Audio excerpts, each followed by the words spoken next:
and good morning. Let's see. I left off on Friday. Had a long weekend. It's nice. Relaxed. Actually, I missed out coding this weekend.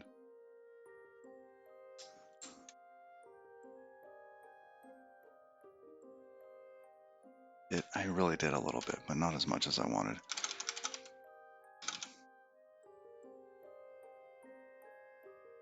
Oh, I forgot to set up Firefox. Just a moment. Well, little moment of black screen. Yep, there's the black screen. There's the Firefox. There we go.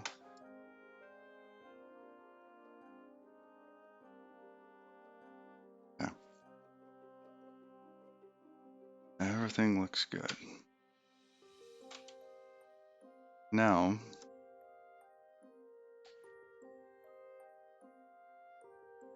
I've got an interesting setup here. I'm going to do some unit tests for multiplexer sender. I did end up going back away from Get Next. I was having lifetime issues with Tokyo Select, surprisingly. And the lifetime issues were not there. I was using Pull Next.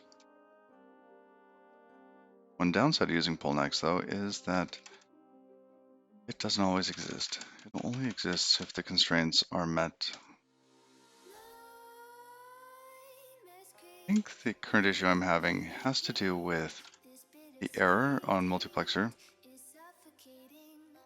Excuse me, so on the sync, the error that is expected here is that multiplexer error. Okay. Problem is that in my unit tests, they just don't match up. Doesn't match here. So when I create a new one of these, let's restart that here. It's all the same. 14. Yep, next. These are all the same unit test. And the error says type mismatch resolving sync error multiplexer. So sync's error is a multiplex error. Okay. Well, it'd be nice if we could return multiplex errors from this, because sometimes you need to bubble up other kinds of errors. Would bubble up either like a A or B type error. That might work out. Or we could try to figure out how to use from traits, or the into traits, and this, so that given the type of error that I want to return, let's see, which, go to one of the examples up here. At some point, we return a multiplexer error up here. Here. No stream, when you try to send to a stream that just isn't there.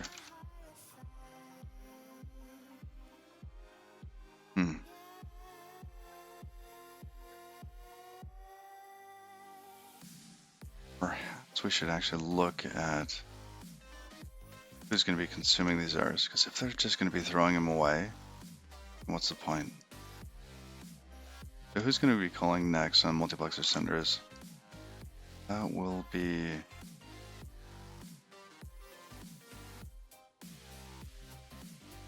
multiplexer.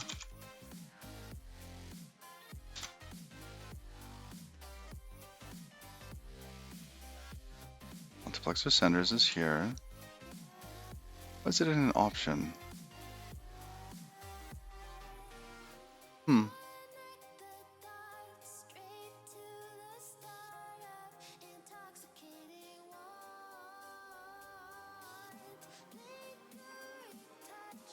Interesting. Oh, we should use the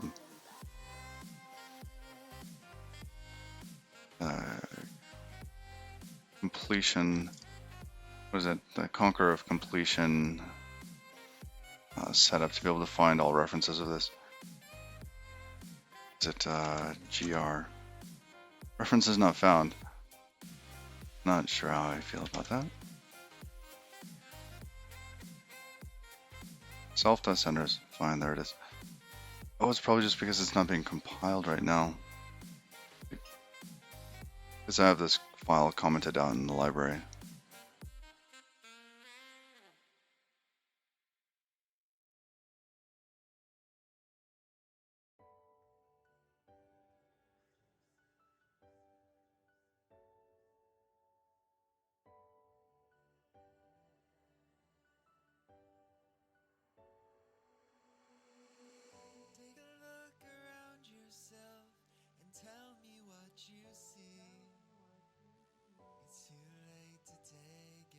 So here's senders.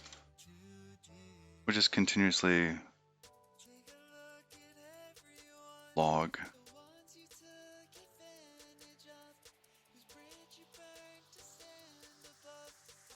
And we're not doing anything with it. And what sort of errors are we actually using? The stream's full if it's closed. If there is no stream, it's kind of like state errors.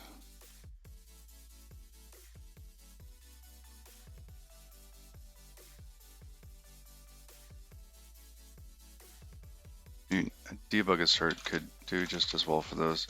Well, for stream no send.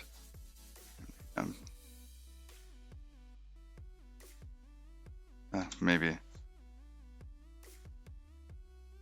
I'm guessing logging would probably be good enough for that. And then if we figure out how we want to be able to bubble those errors out to whoever's using this library, that'd be good.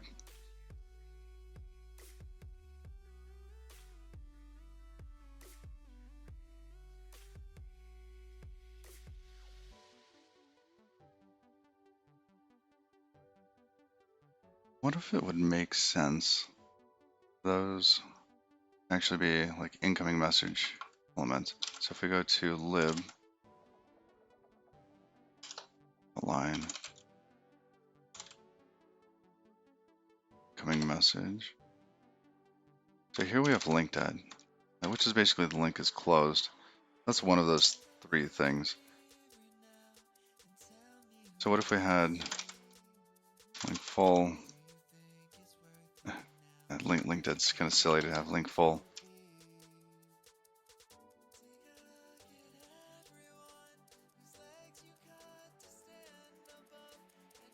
Link dead, full, and what else?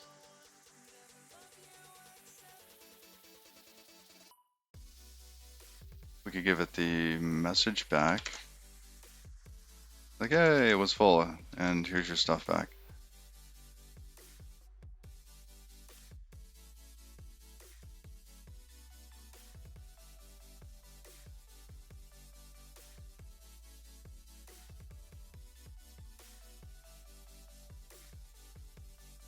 Closed, full.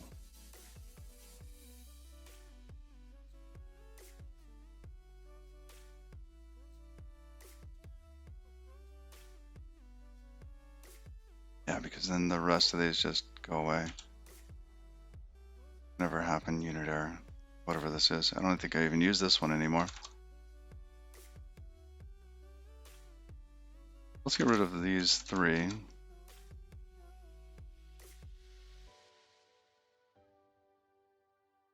Well, before we get too far, how are we going to actually wire that up to an incoming message?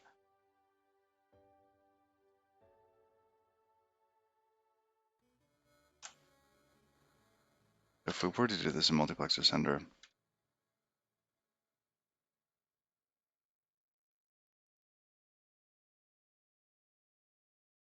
we would have to do what?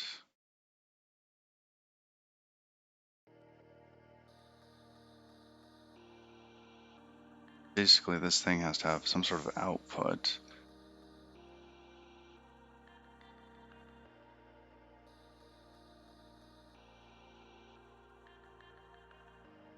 Not for either of those. These are all outgoing elements. Features unordered does produce incoming elements.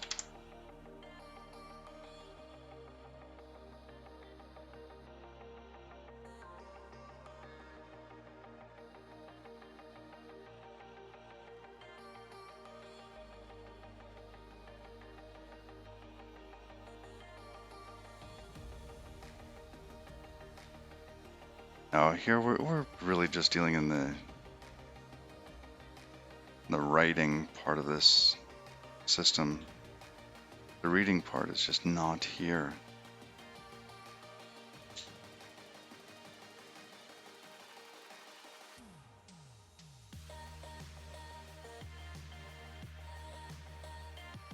I don't think we can use the errors here. Oh, that's a shame.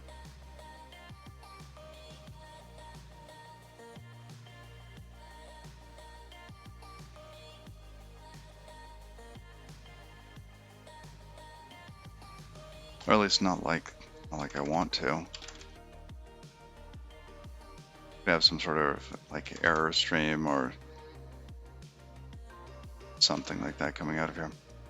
But I think for now we're going to sidestep that.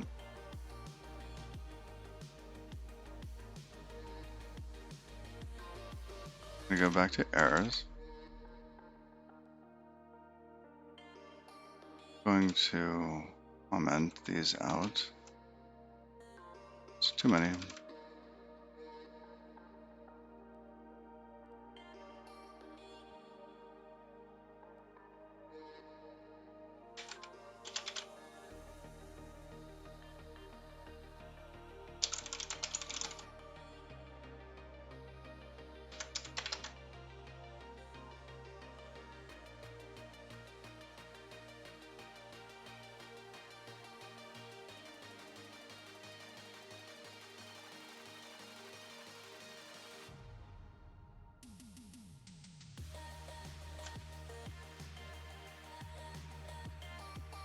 So if we do that, then we can rely just on error.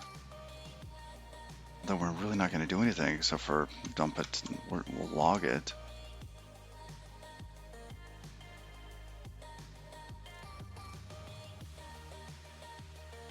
Because we could box it up. Hopefully they would be exceptional. Wouldn't happen very often. Alright, let's remove this constraint here. Means that in these two functions up here, oh, you know what? This is going to be all over this file.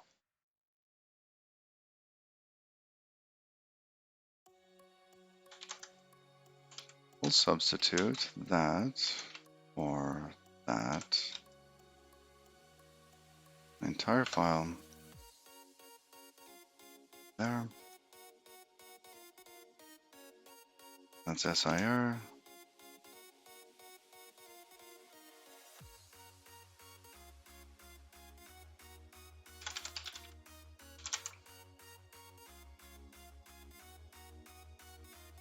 Alright, now we have some multiplex errors getting returned in here. This one.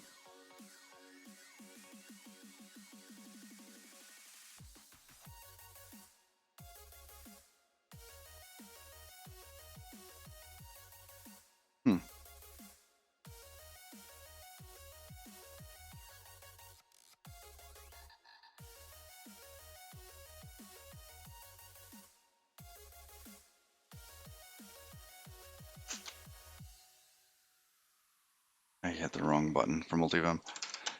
There we go.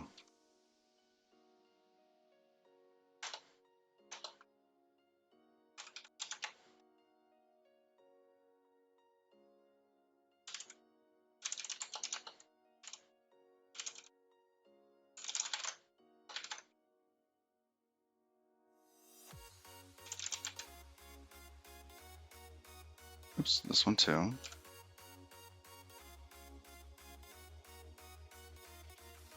Okay, but then at that point we still have to return something. And as we saw, multiplex error is really not doing anything, so that's fine. What do we do on success? I think we just return OK, don't we?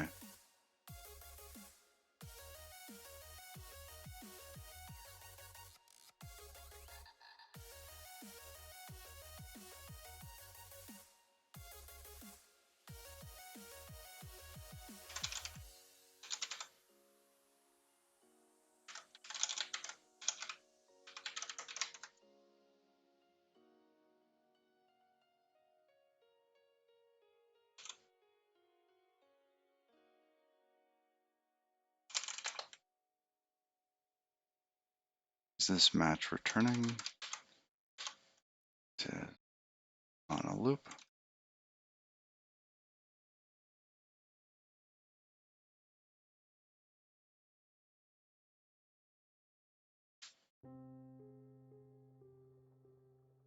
Ah, I did it again.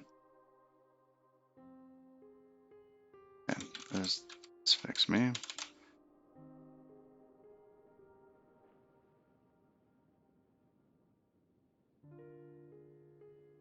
Okay.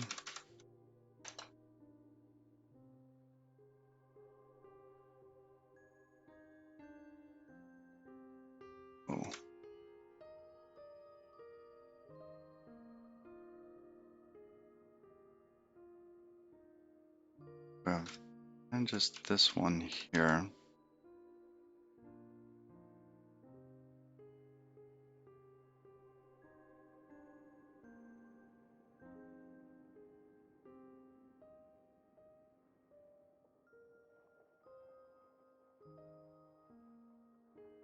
Is that we ever return here? I think it is. So why is our return like that?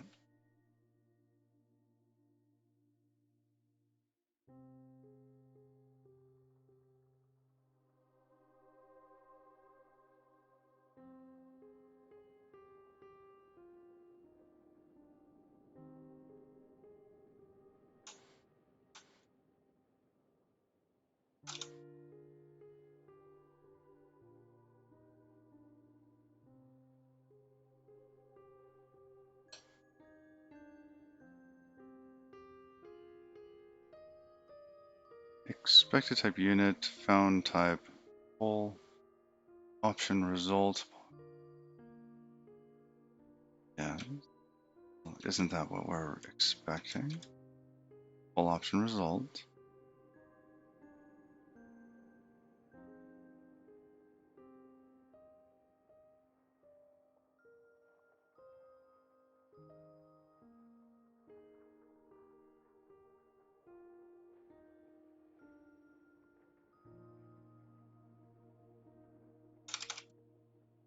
Not seeing it.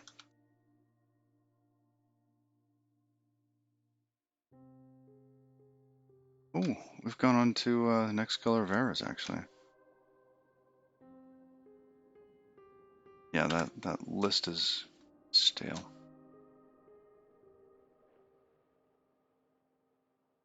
Oh, okay, so one of the branch arms is not correct. Which one? 173?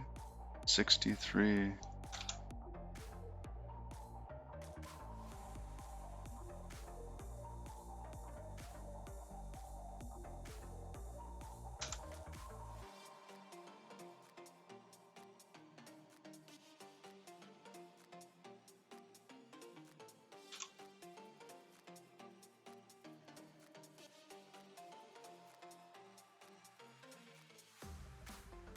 Oh, found one more.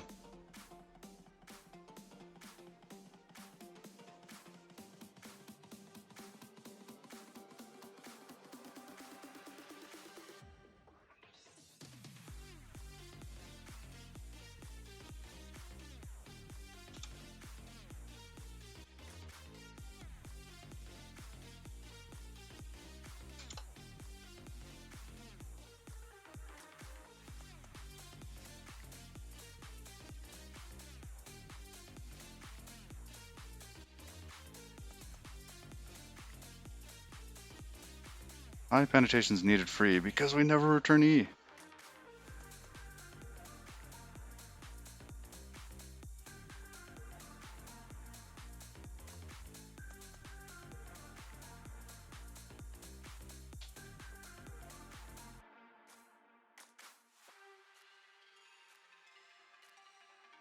Hey, Destroy Computers, good morning. It's going alright. Playing the Rust game today.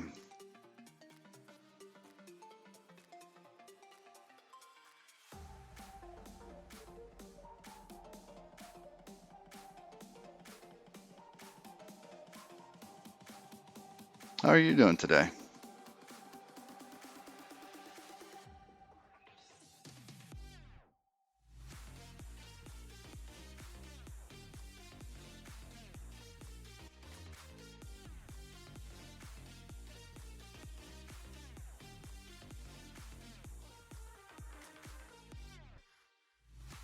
chilling. Nice.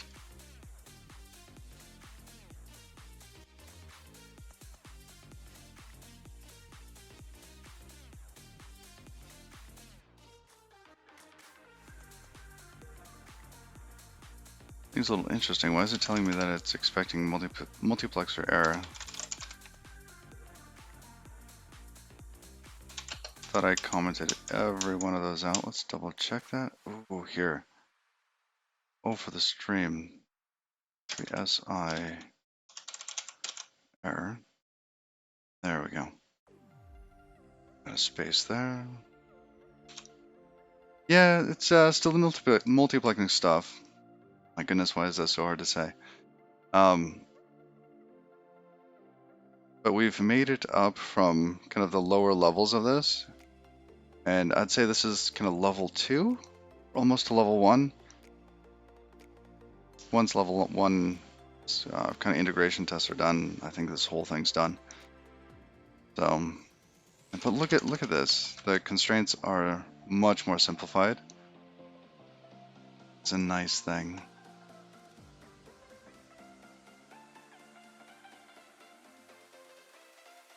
So we're kind of crawling back up out of the dungeon.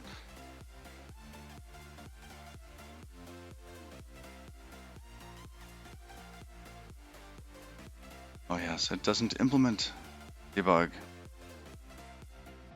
Should we require that?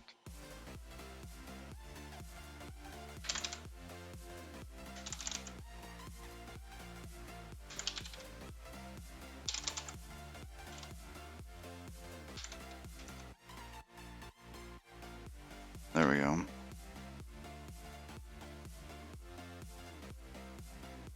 Sender's produced an error. Yeah, this is all Conquer of Completion. Good morning, Musean.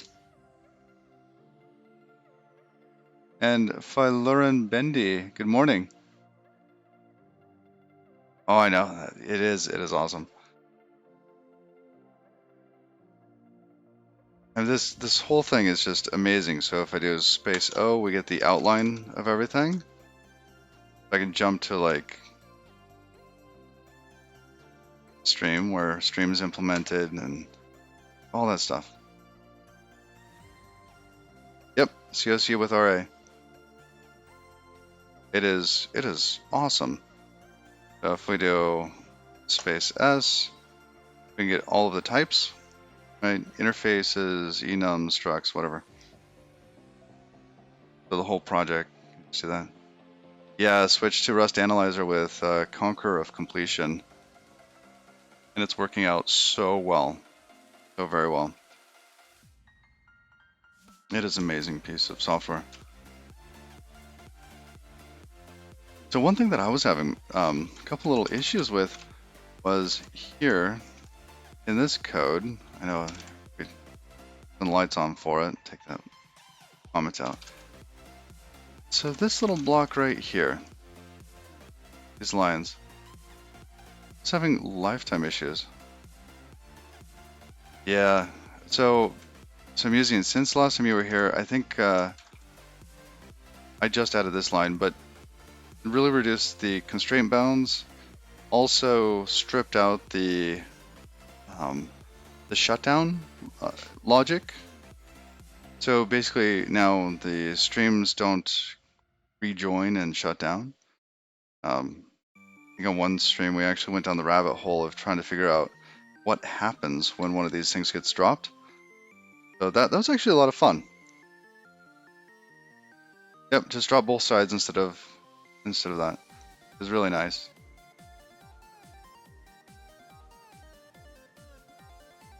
Associated type bounds working in Rust? They are working in Rust.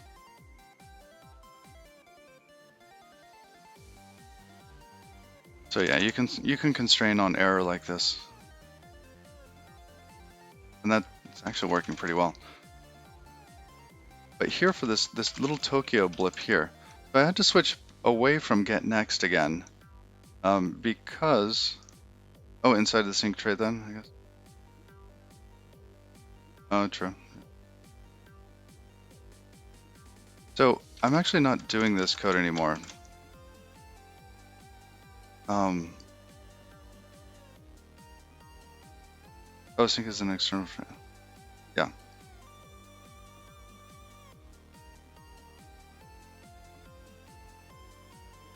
But this was having issues with being able to call either one of these mutable functions, so mutable self functions like this.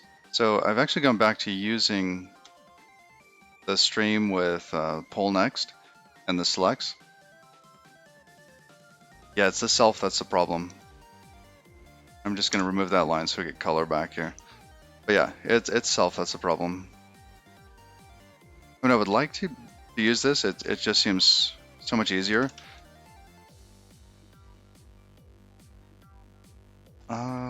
Let's check. To make this compile, I'm going to comment out this section. It should end here. Remove that.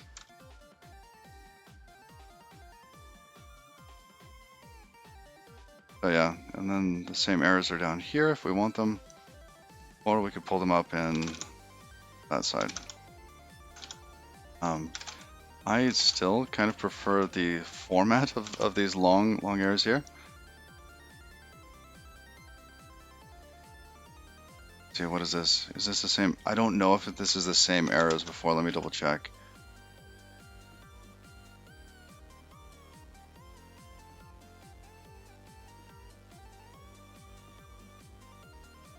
Sender's channel.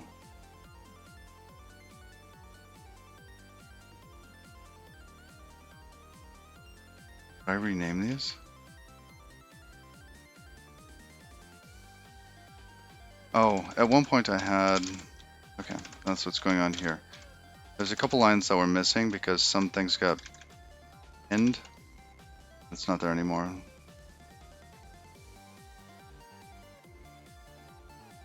Oh, yeah, and some of these are wrong because the rest of this has changed.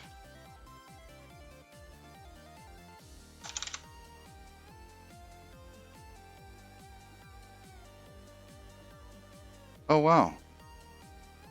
Why does that work now?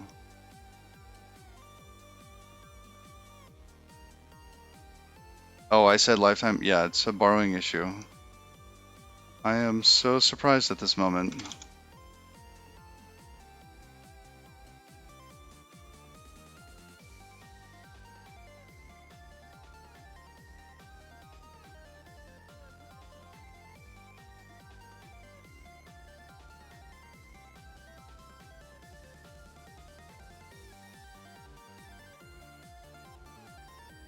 The teach style output, yeah, I like those too.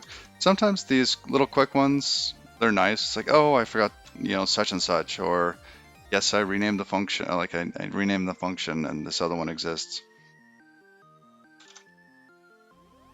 But that is surprising to me. I'm actually very surprised that this compiled. Huh.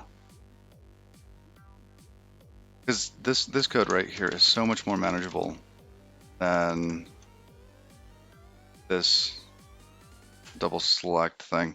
Although it is a lot more manageable since it's been broken out into functions. I still prefer the select. The semicolon? Oh, yeah. It's because these functions are returning basically what the functions down below are expecting. So the return type's actually changed a little bit. Technically, we're not really returning anything here.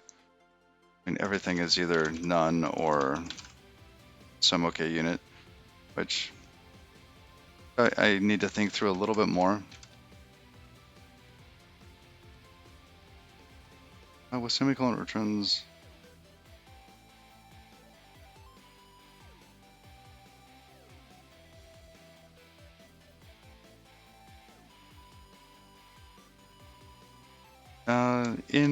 Let's see, do we have pending actually?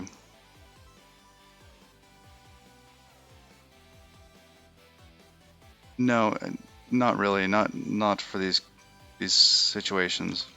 Yeah, the return type on these is a little wonky, so it's likely just gonna change. What is this complaining about? Oh, poll. Yeah, let's be used.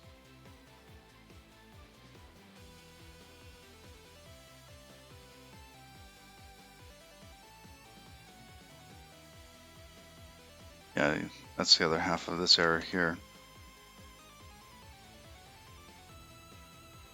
But other than that, oh, I can actually switch back to using this. It's got me really curious though. What caused this to change?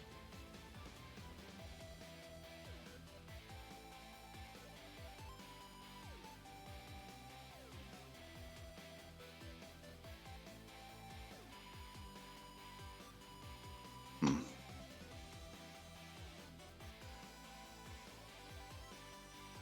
Maybe it's this third branch. So it could be the third branch.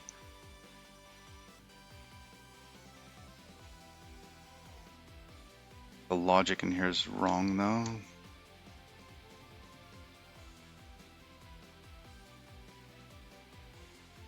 Yeah, I should probably just call a function instead here. Let me pull this branch here out. You know what, for now we could just drop it in there.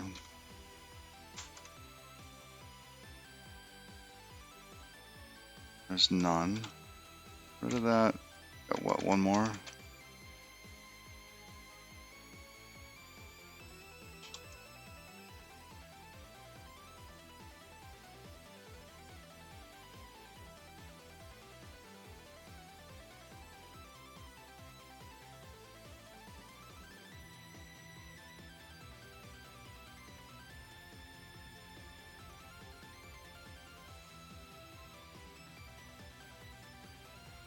I see, then self would need to be pinned to the right place. And good morning, Carter.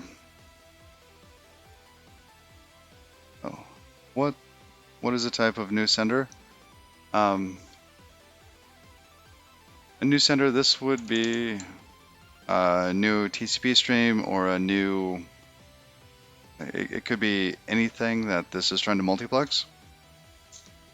But for me in the game server, it's going to be a new TCP stream. Probably rebarring to get back to mutable self. Yeah, I thought I tried it both with and without the repinning, and neither seemed to fix it. All right.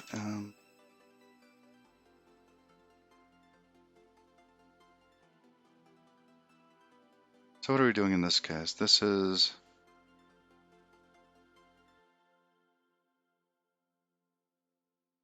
well, handle finished sync or something.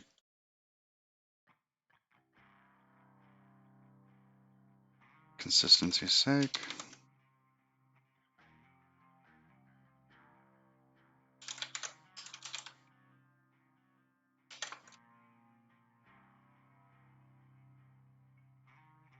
Take that out. Drop that in there.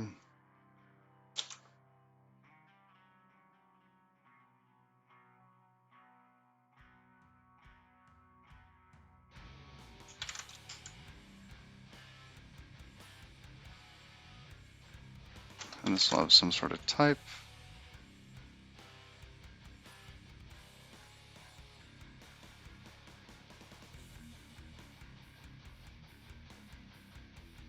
So this actually returns to us at tuple, and it will have the result, which I think is just going to be unit, and the actual sender, which we care about.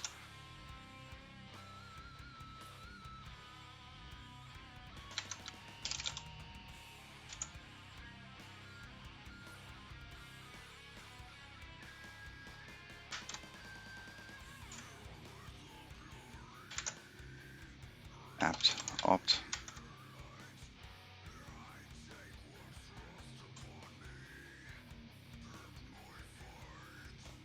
Or my braces off?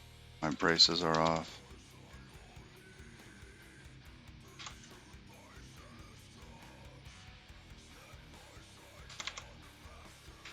Oh, but not with this one.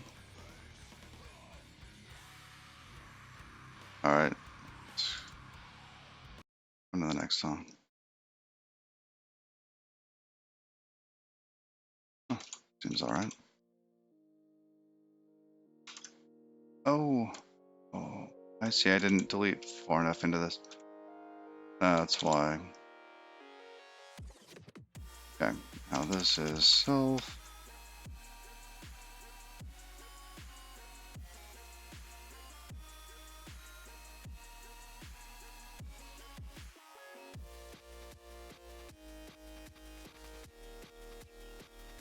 Now the send right to all, this is what? Senders right all. Oh, definition not found of senders right to all. What did I call that? I renamed that. Using outline, this is, I think, sender's future.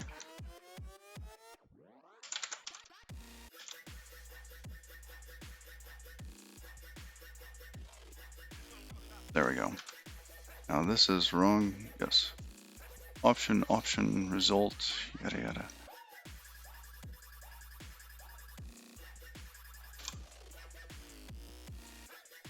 Oh, next on the future, you're right.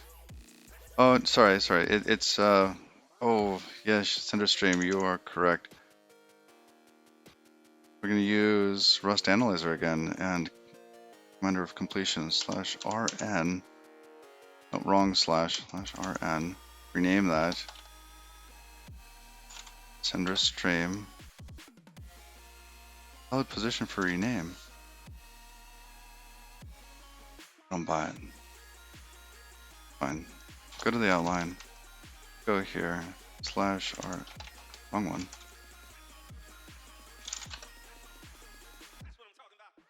Renaming that. A future is unordered is a stream of futures that are resolving. Bounce back to where we were. Oh, it did get it. Good. Okay. Alright, and of course our return type is wrong here. Wow, that is a beast of a return type. Oh, okay. So yeah, in one case, if we get an error or an OK out, it's a tuple.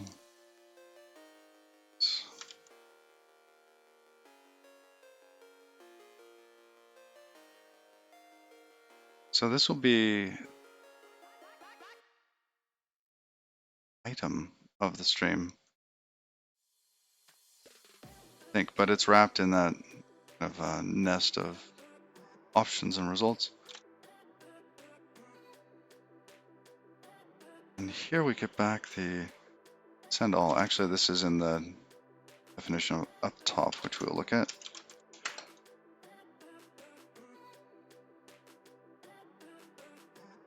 There.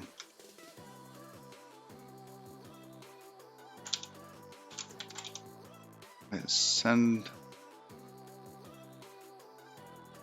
is a send all own, which is very much like a send all, but it owns the stream and the sync.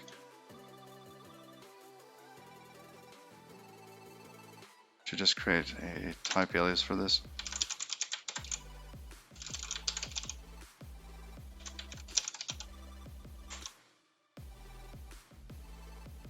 One, two, okay. Getting closer. Oh, send all, oh, not sender.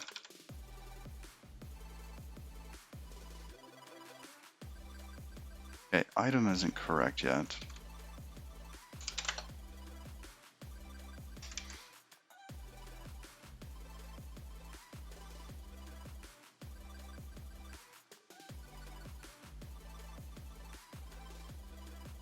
So Musean, how's your project going? I've been trying to catch the streams.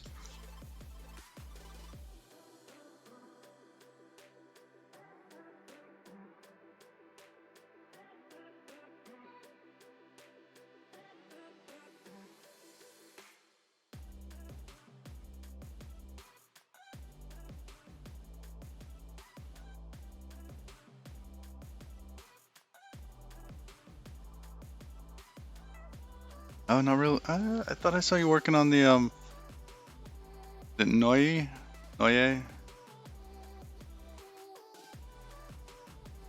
You did make a logging change to your Twitch chat. It's nice. A simple opinionated. Oh, that's what that was. Yes, with the writer. I saw you working on the writer.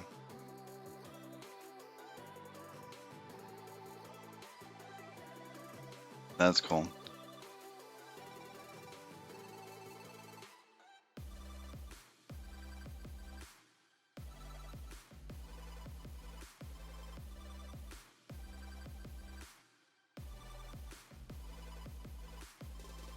Bringing its templates system into a workspace.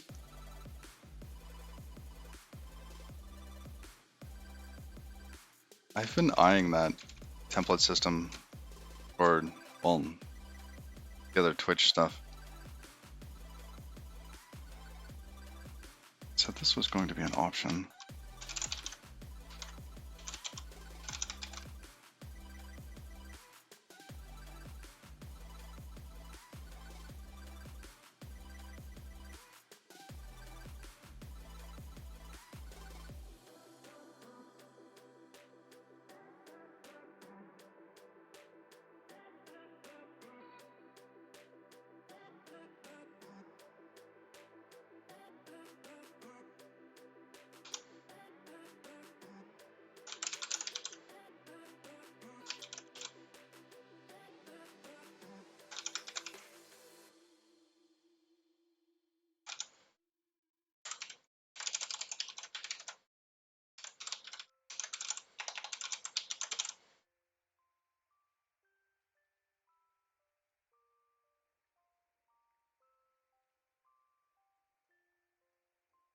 Okay, yes, and going back to the top of this.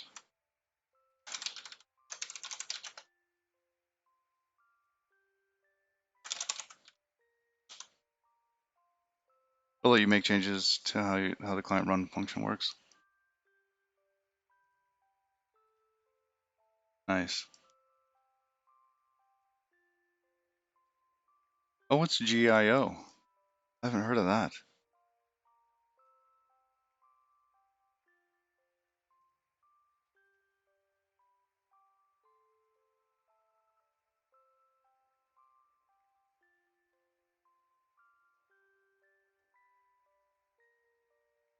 Oh, interesting. GTK's event loop.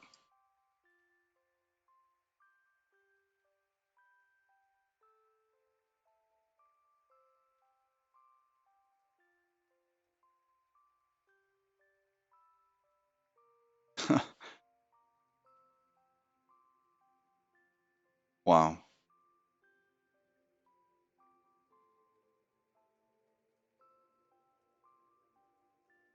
They took on a lot for that. It's impressive.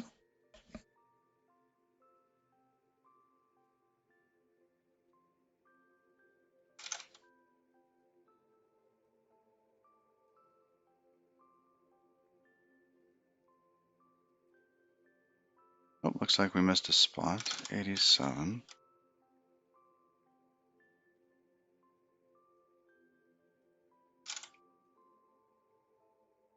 Under stream.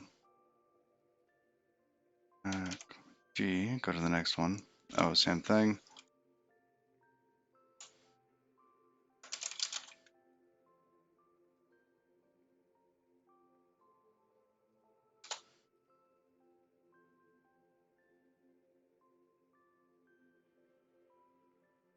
A lot of gnome people. They're in their own world.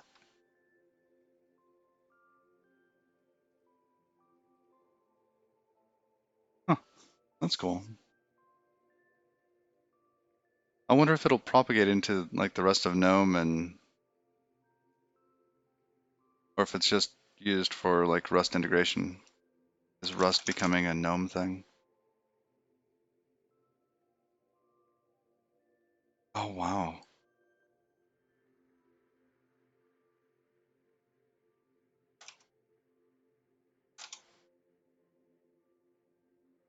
Oh, this is okay. I like that.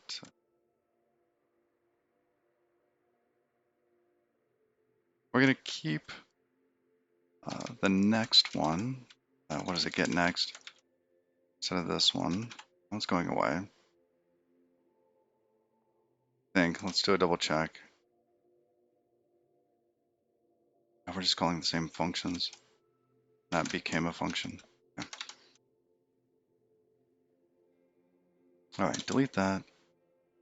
You're rewriting things like their XML feature. Nice.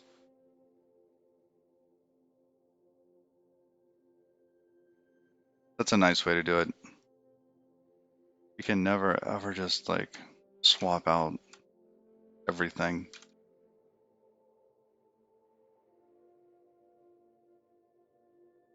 Okay, so here, this is going to be a get next.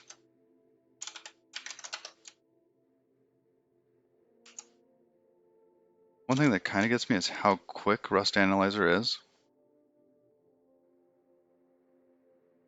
One of the goals of Rust, yes, to slowly kind of make everything better. What are we missing here? Next, 367. There's one. Okay.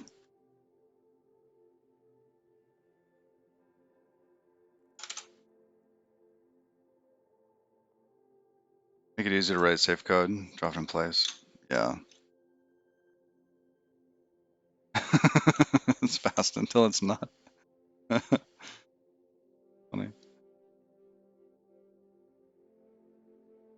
Oh, it looks like it's just going to hang there.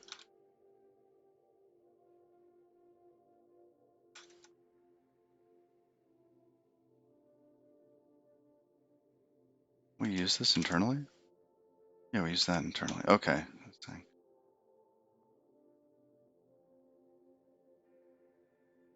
It doesn't like warp on your computer. Oh, no way. Is it because the Windows stuff, or is it just warp?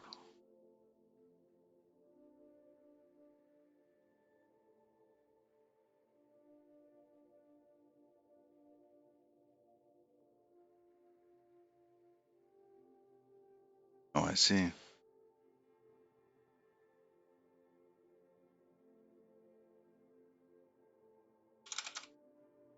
So in this here, talk is in the experimental phase. Yeah.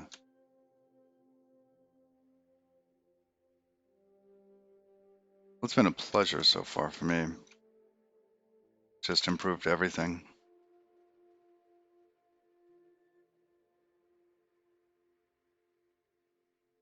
Did I have log lines in here? I don't.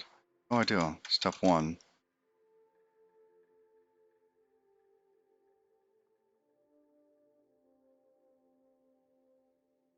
Guessing it's just hanging here at this get next.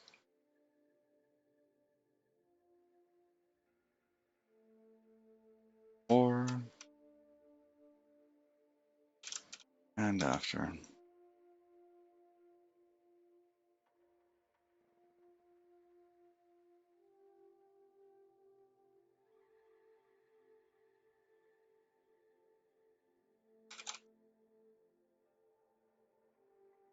Yeah, we never hit after.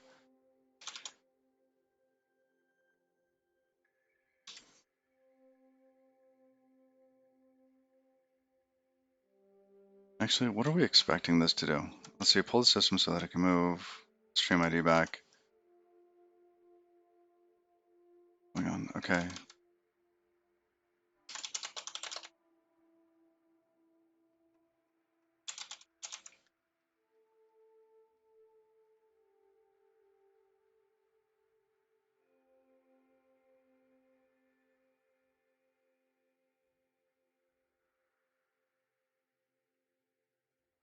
This is no longer a cursor.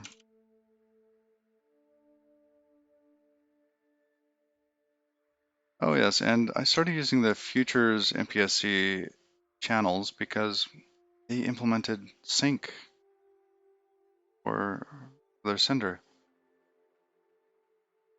So it makes a nice little just kind of drop-in replacement for what I was using a TCP writer for.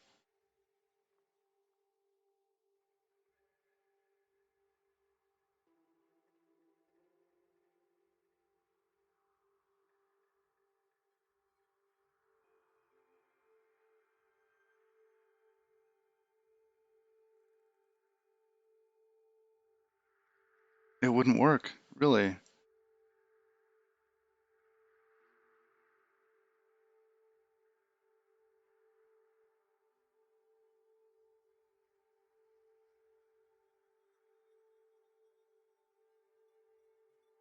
I see. I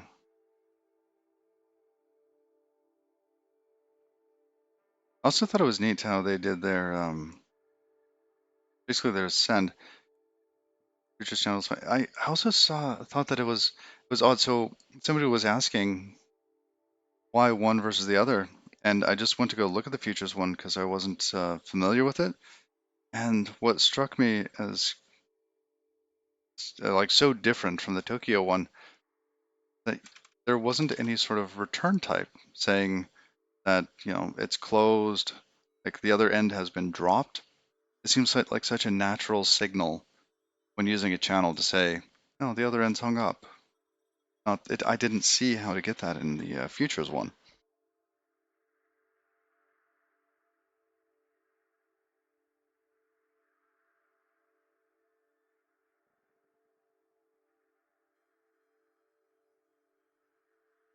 Which Tokyo used sync for its sender.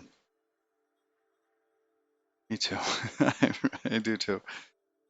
I popped in their Discord channel and asked them about that, and the suggestion was that I could probably make a sync wrapper for it. Oh, sender is closed, so you have to. I see. So you check before you send.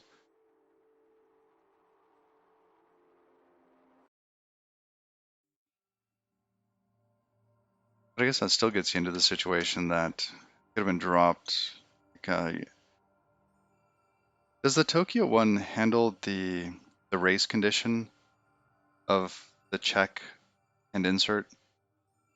Because if you have to check the futures one, yeah, you know what I'm saying. Like, you do the Boolean check, it's fine. You go to insert, it's been closed in that one instruction or 10 instructions.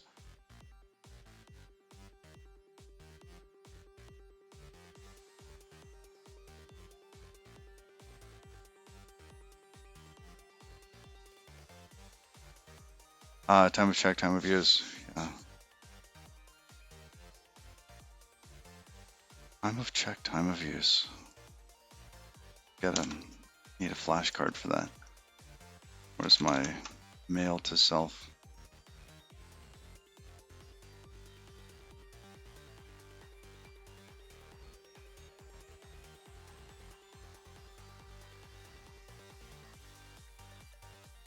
All right.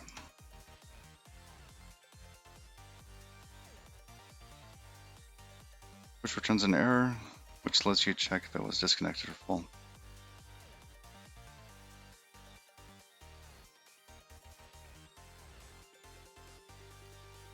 Oh, I see.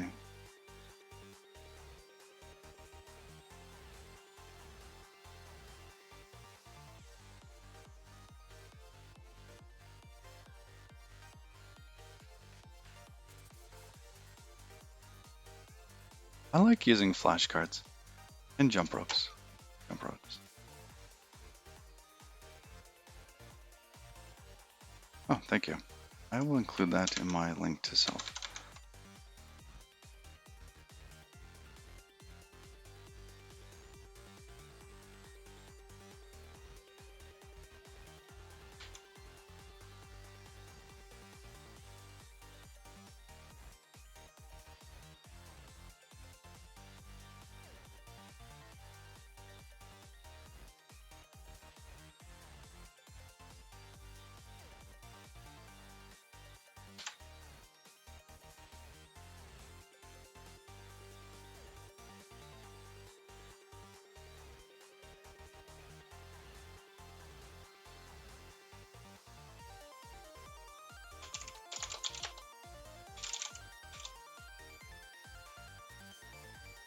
Entry will only hash it once. The entry API is so nice. It is so nice.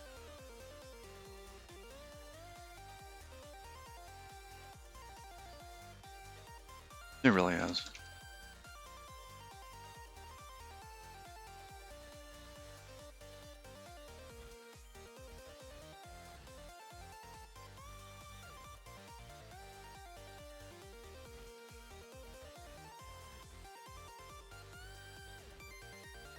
So in this case, this would be handling a new sender.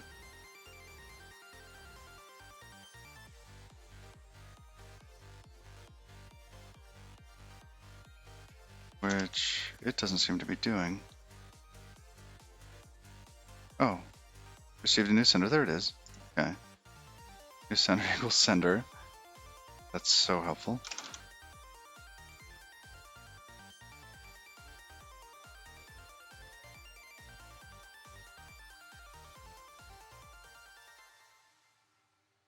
Self.add. Okay.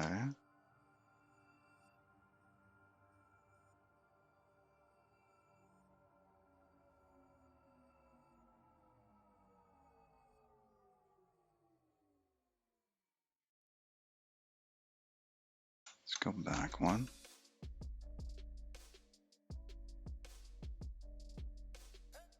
So put that in there. And then it looped again.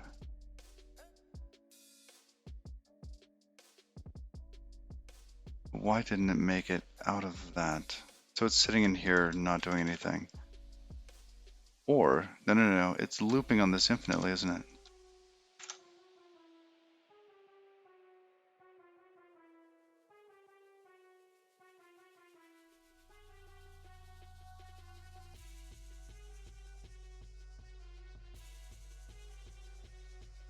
In C++ world, knowing to use a standard unordered map because of that.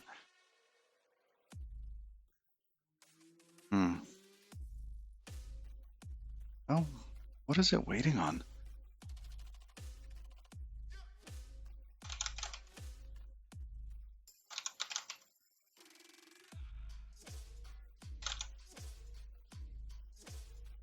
Now, shouldn't it have fallen into this case?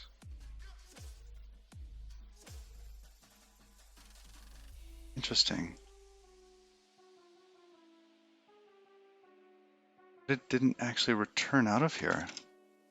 So one of these might be polling forever. What is sender's channel? Sender's channel, messages channel, and sender's stream. And this is a features unordered.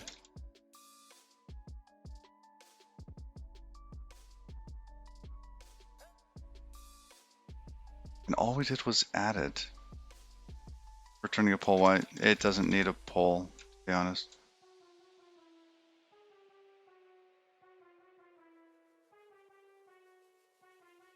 It's returning a poll because I had to go back to the other thing due to that other issue I thought that I had, which doesn't appear to be there today.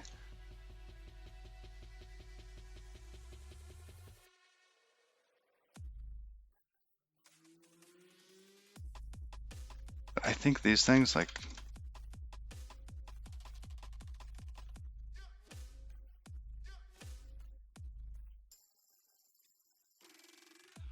I mean, this here could probably just be result.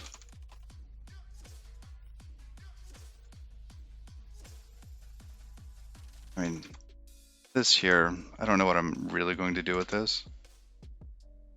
That situation, I haven't thought through that yet. A bool. Yeah.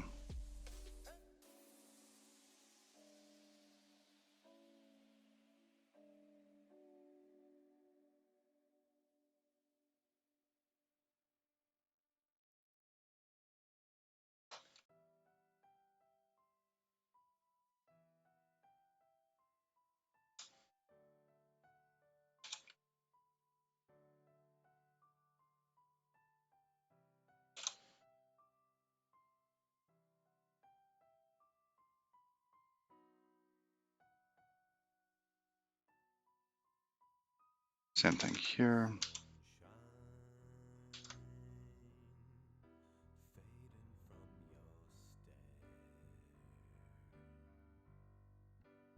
Already none.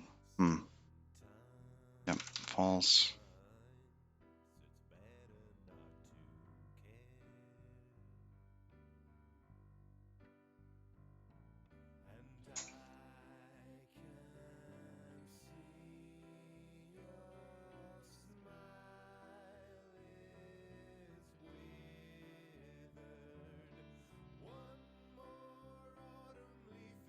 I get it. It's not used for us to analyze it.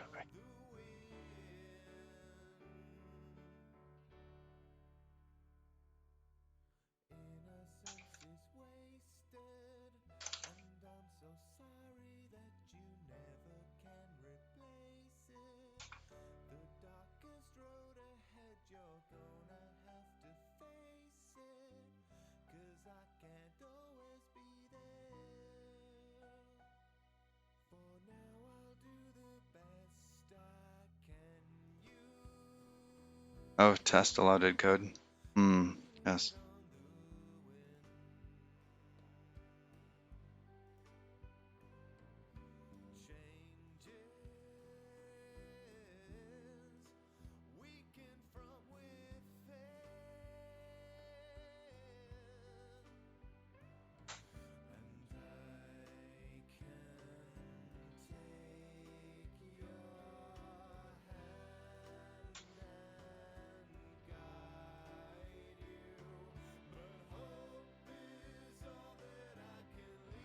I think this might look familiar for me. I think I snagged it from one of your crates.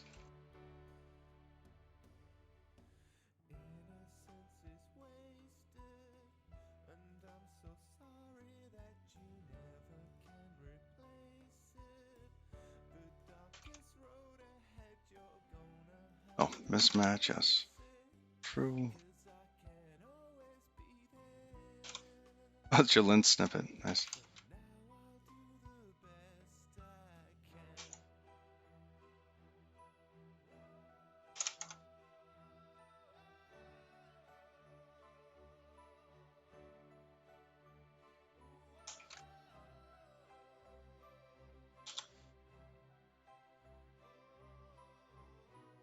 Oh, way out of errors? We are.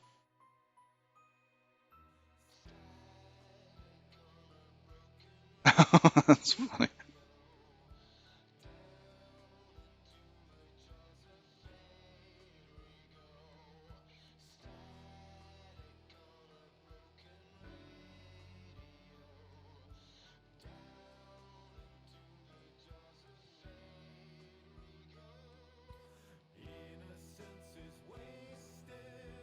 It's interesting that yeah, obviously spelled differently. It's interesting that we only hit the loop once. Or rather, we hit it twice, but then it just sits there and it's not going into the else. You can put the cursor after the dead code. Yeah.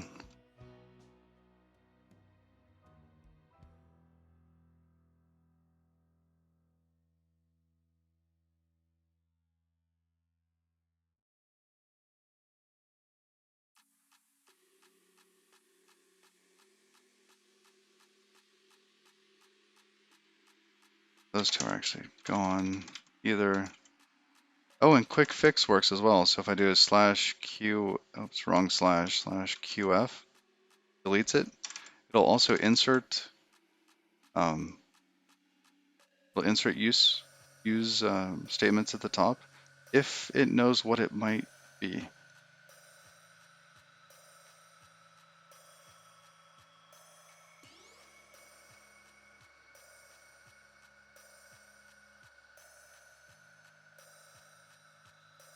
Google Fix will do that a lot more. That's cool.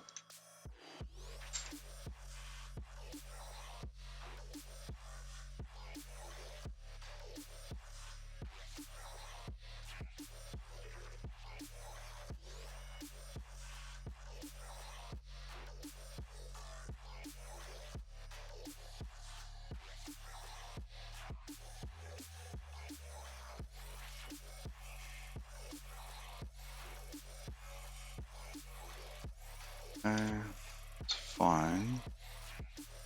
This one though.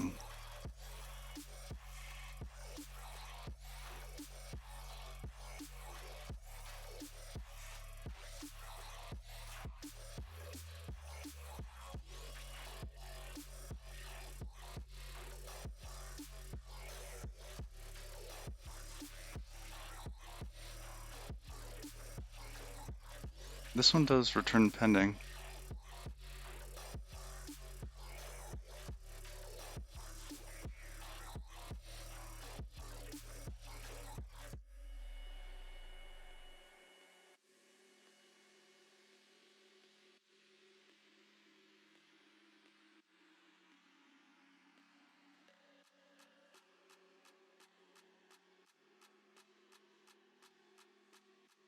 Hey, Buna.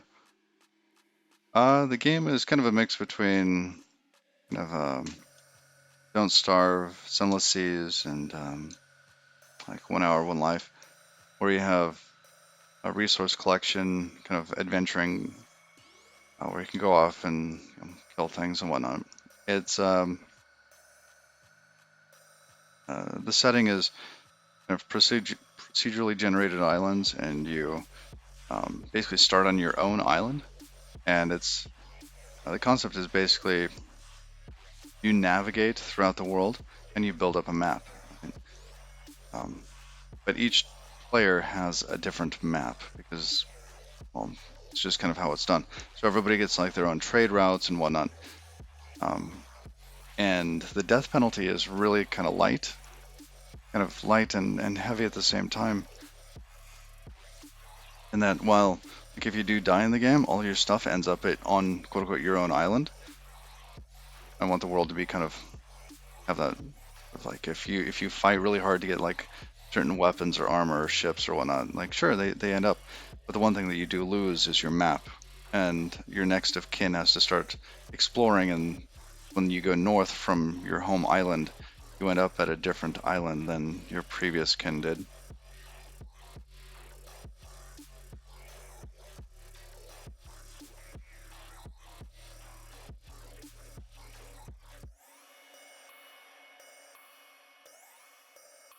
So in this case, yeah, this pole should be used. This is one that should be used.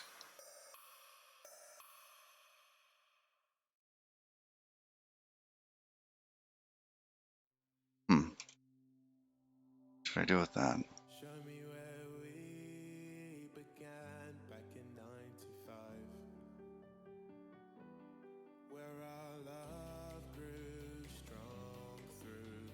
Do I actually need to do anything for that, or is it... I don't think I have to do anything for that. Centers produce none.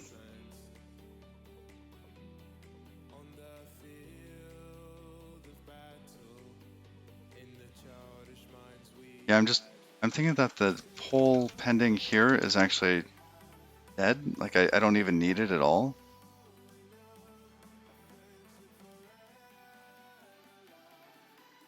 Oh, remove the option before passing it in. True.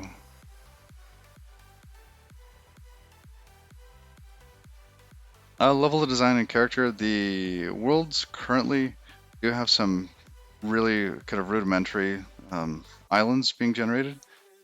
They're created using Brownian fractal Brownian noise. And there's different biomes and different types of land that you can have.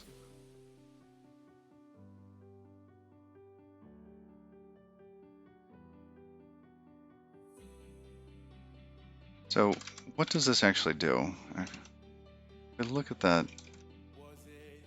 And yeah, the character stuff is complete dev art. It is. It's not worth looking at, actually.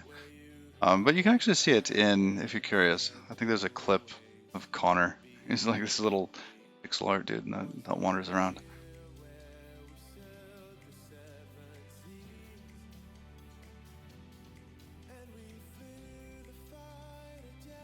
So in this case, what do we actually do? So we select on this.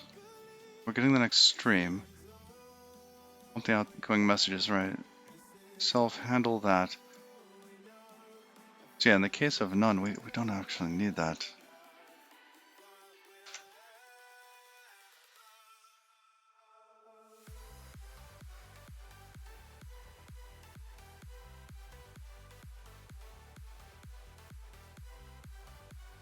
And our return type here is...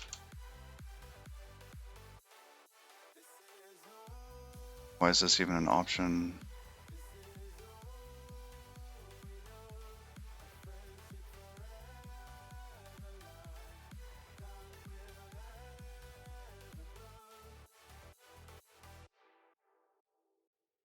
Let us select unwrap it. Oh, yes, great idea. Good idea, Museum.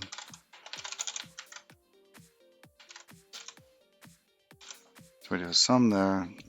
Don't deal with that.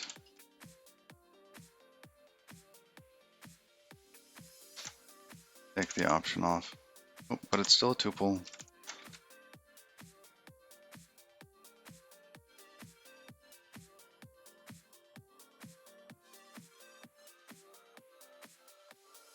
Yeah, it's probably going to be done in Godot 4. Like the current version is 3.2. I've got some 3D stuff going on in that. And it's kind of 2.5D, like Don't Starve is. It might become more than that depending on resourcing.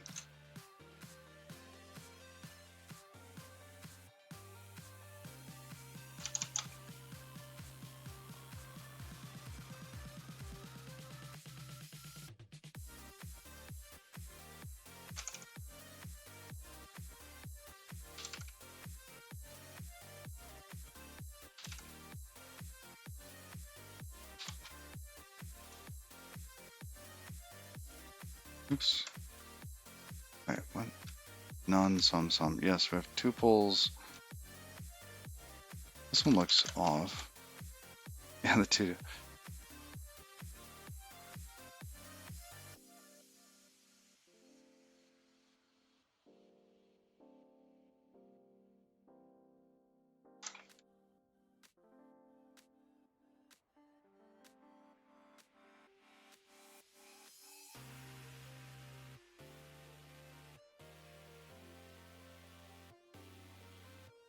Oh, Vim. Been using Vim for decades.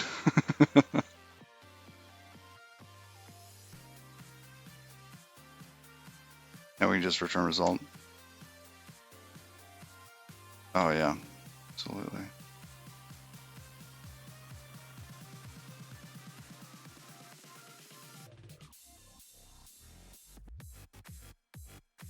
I don't even think I'd do much with that.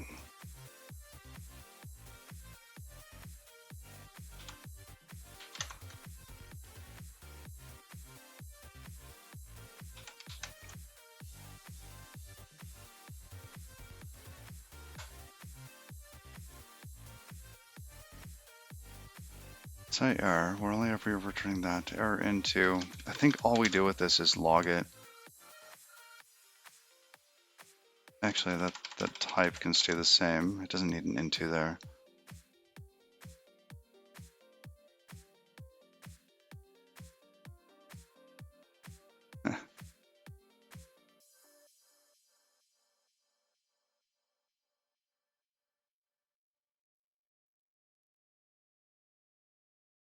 Okay, so yeah, that's it to do. We'll panic. Is this correct though? When we, there's something there. Okay. Now enter the loop again. But which branch did it go into?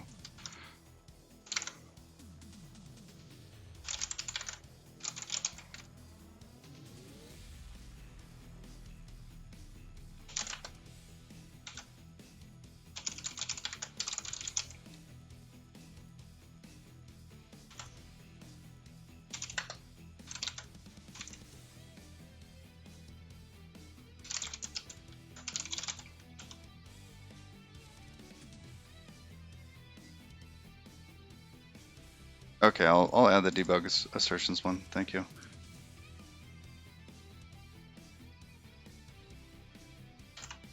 Yeah, I find myself actually fighting it at the moment.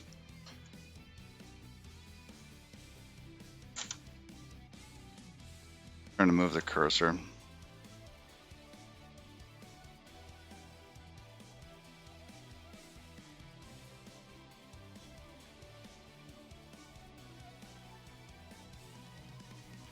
Oh, interesting. That's the only way to tell if it's in one or the other.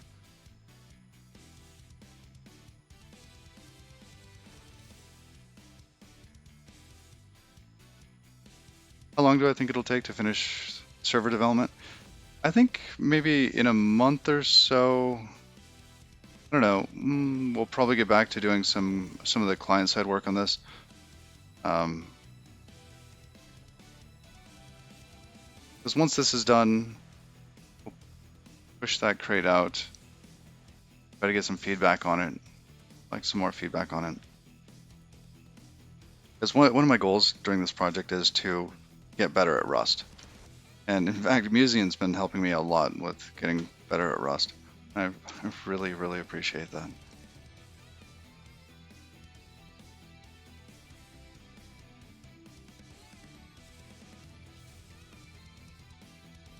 Oh.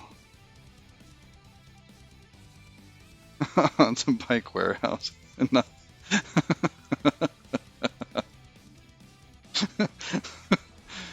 I'm gonna use that today. Come on, guys, stop bike warehousing. You get stuff shipped. That's great.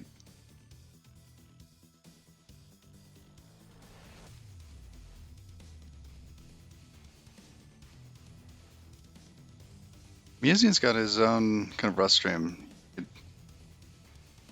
with some. I like his music a lot too.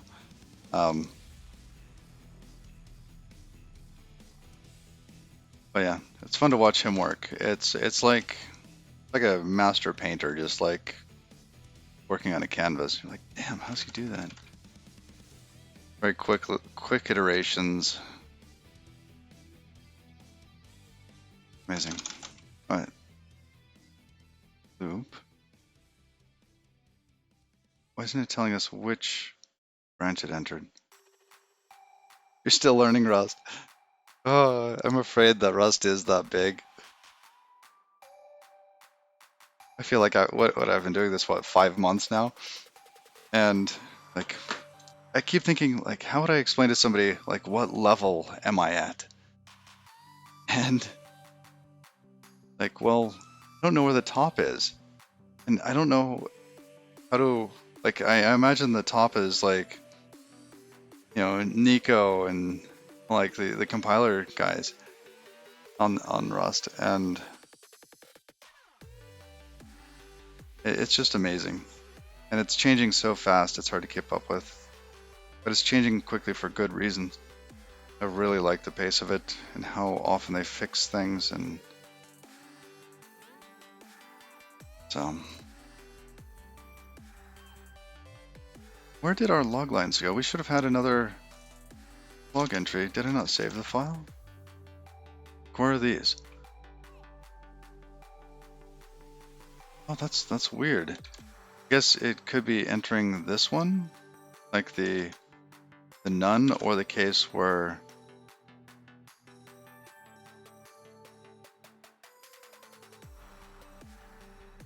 yeah, I saw his blog. I read through his blog entry on that.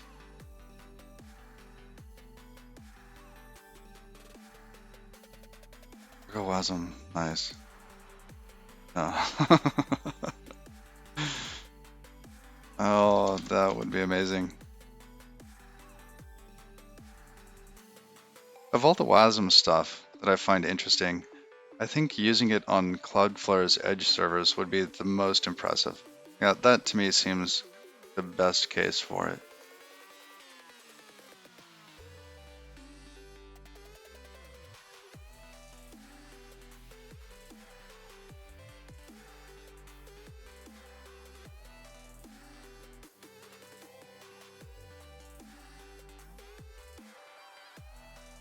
I think it's a great use of like a sandbox production code, like a sandbox C code.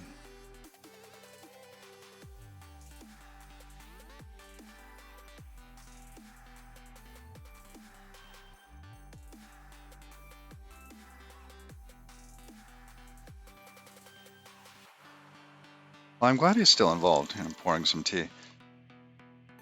Glad Alex is still there. He didn't just like flare out. Flame out. I don't know what to call that. I didn't quite get that from his post. At least that's not what I took away from it.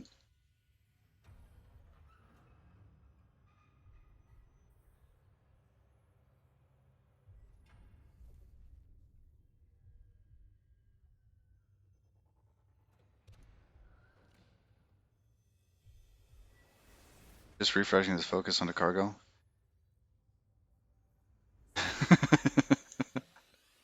That's awesome. I'm really glad.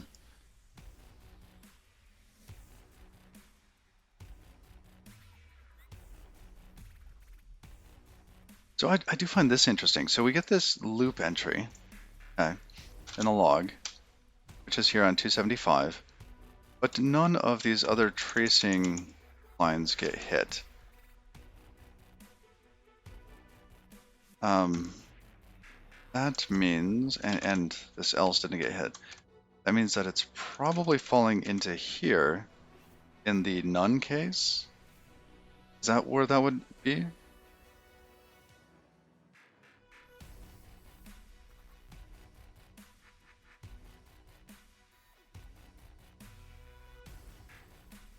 Which puts him like three times ahead of number 3. Oh, goodness.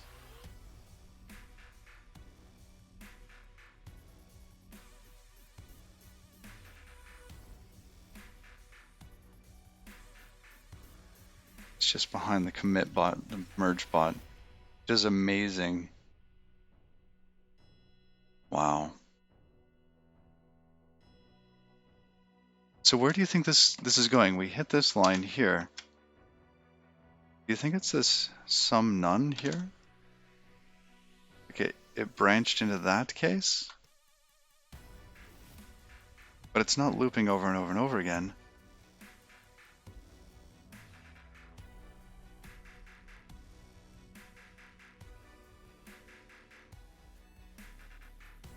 Oh, which function?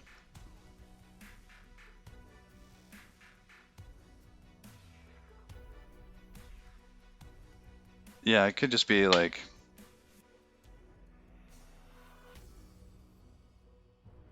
Yeah.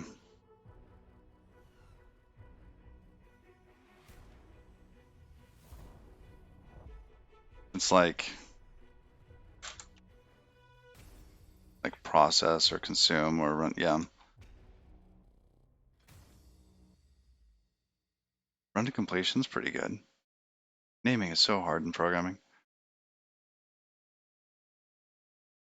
Because it's, even when it runs to completion, it's not done, right?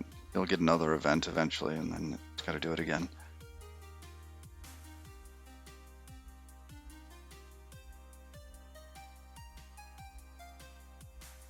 I mean, just run.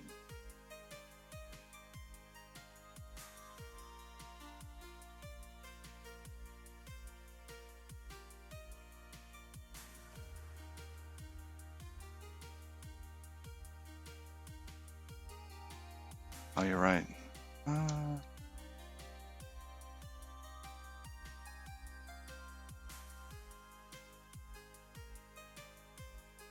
Are these two channels here? This one and this one?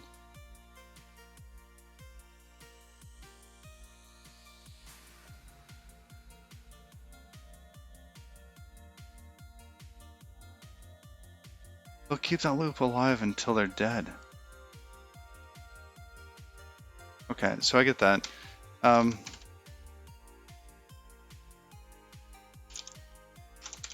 to completion. That is interesting, though. Oh, yes, and we have the error variant here, which I'm not doing anything with yet. Oh, that is interesting.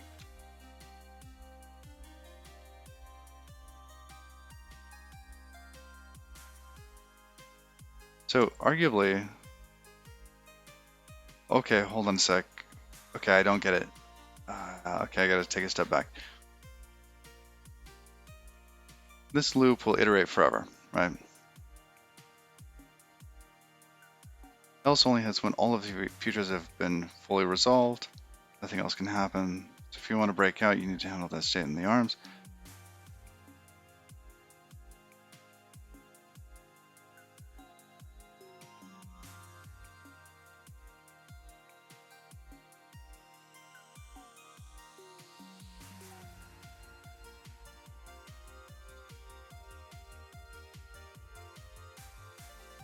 Yeah, I think that the idea here is that I was going to log some errors at some point. I was bubbling them up and out, but I don't know how valid that is anymore.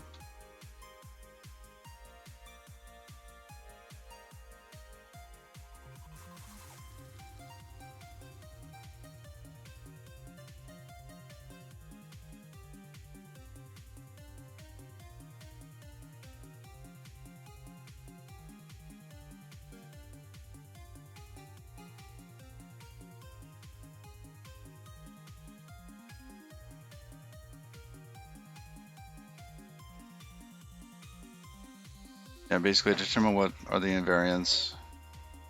Should it continuously loop?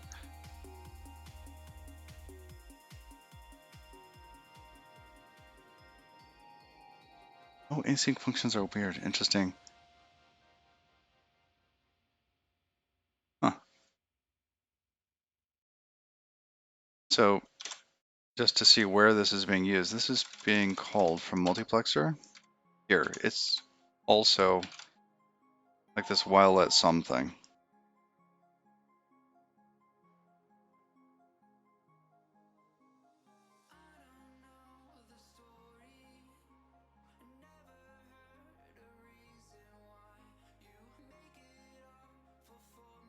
So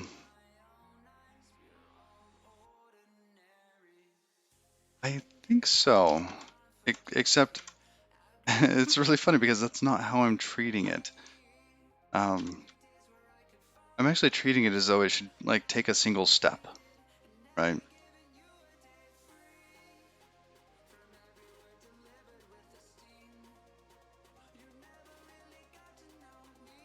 Should block until no senders, that is. Yes, I believe so.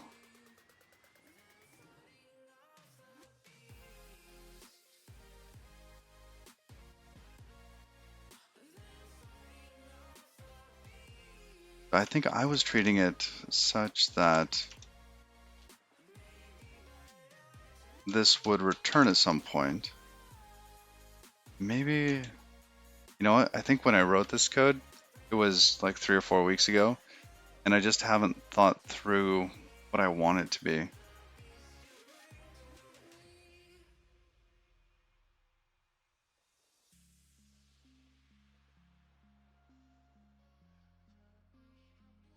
Yeah, match, OKR, etc.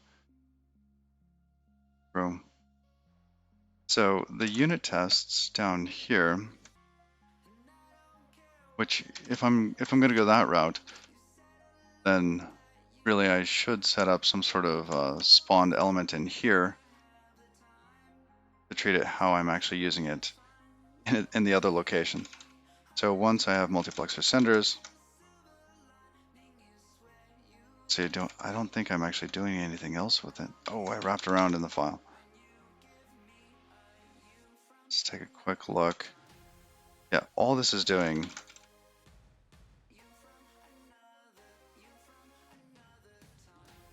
So in this case, we probably just want to change the test here.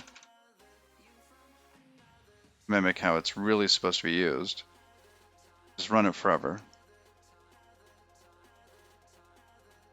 See, it doesn't make sense to run it forever. I think it does.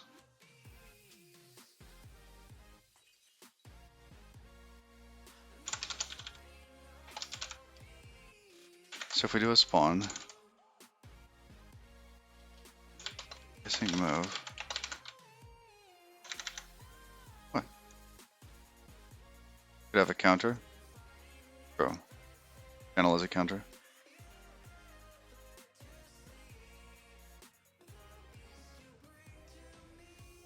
And the side effects should be clear on this one though. Right? Elements should get moved from one place to the other.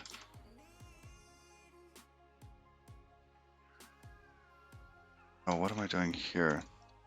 Oh, I do get the lengths back out.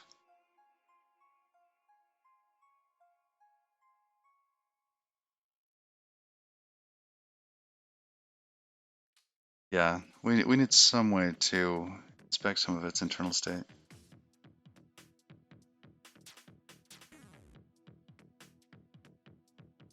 So the goal here with the test lengths, if you look at this, what this is actually returning, this is looking at the size of these different elements.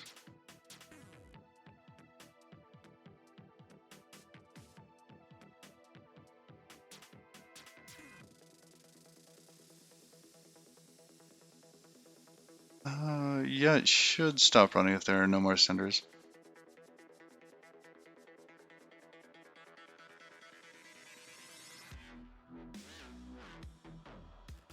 I guess you're right, I could just close all the connections, drop the other ends of those channels, and return it from the task. I should be able to get it back out.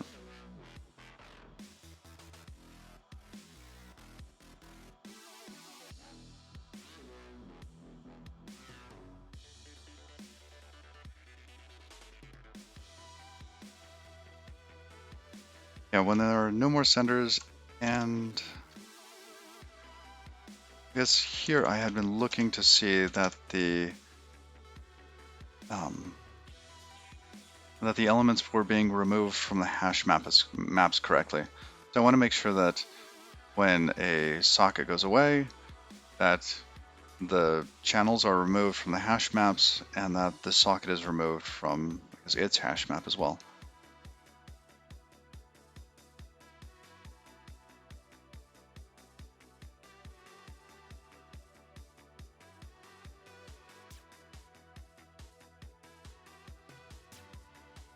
I see. Yeah, because we could do that. That's an interesting sort of marriage between test code and like unit tests and production code using debug assert there. That's nice. Yeah, post condition after do the removal.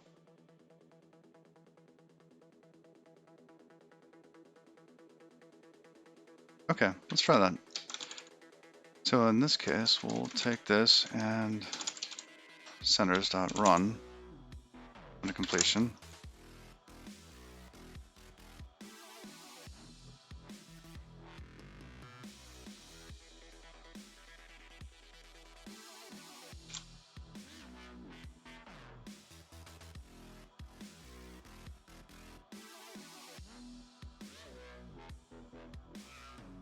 Yeah, I could see using assert there. Because if it is, something would have to be shutting down.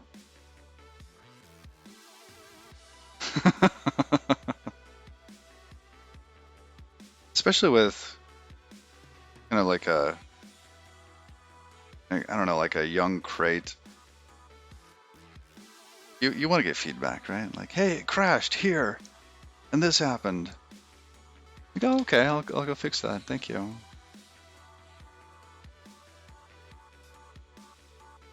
All right, that means all of these elements go away. So that goes away. Yeah, here we were asserting that something put in there. Let's comment that out for a moment.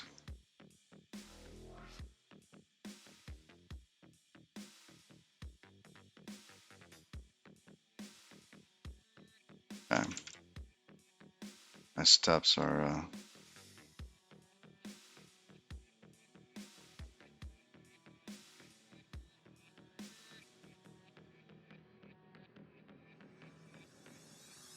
inside of an expensive loop. Move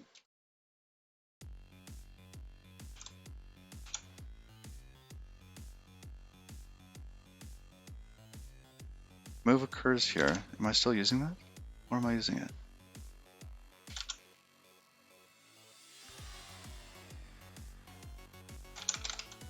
It says 366. 366. Oh, here at the bottom, yes. We'll do that. Return self, the task. What does that actually return? What is self inside of the task?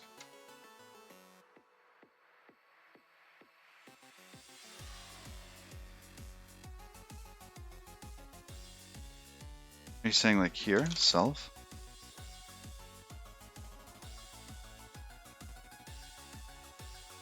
Oh, return foo. Yes, that's self. Got it. So if we did that, put await here, let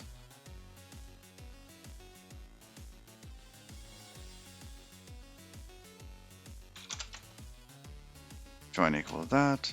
We can go down to the bottom.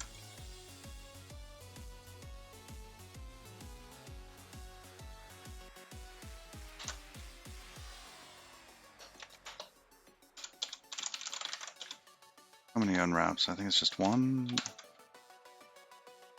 We'd put that back for a minute.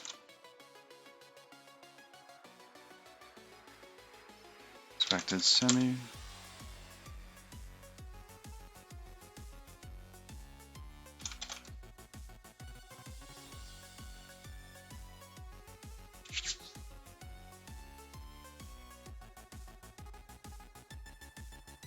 Running one test. It's taking it a while. What's going on? Oh, 326.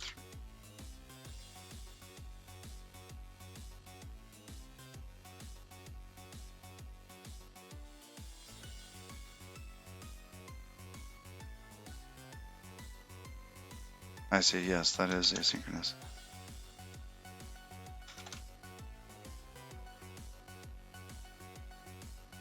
Oh, it's beautiful.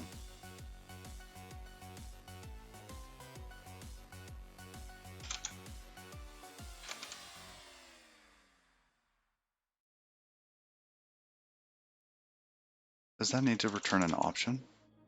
Or just the result?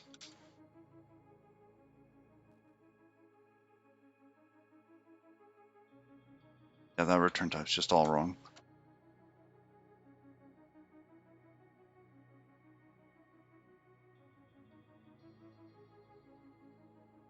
A self error. Oh, that's interesting. Hmm.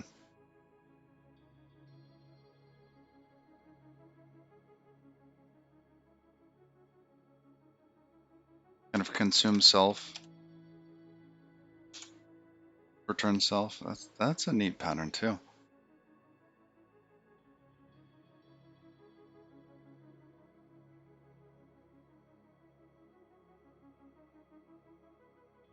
Because here we actually want the return value from this one. Because this is the one here on line 288 where one of the sinks could return some sort of error.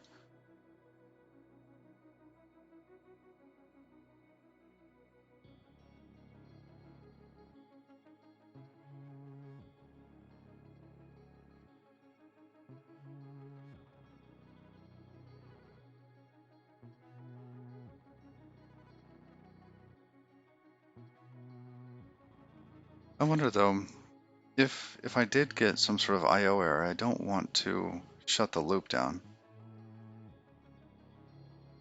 Because the error is probably localized to that one connection. I'll have to figure that out.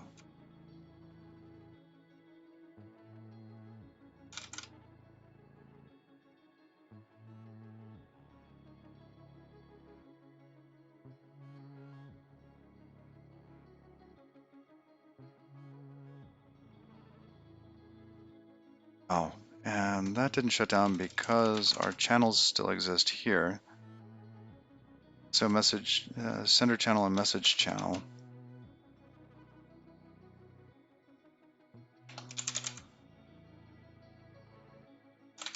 How do we drop things in Rust? Sender channel. Can I do that on a channel like that? No. Oh, drop item. I see. Thank you.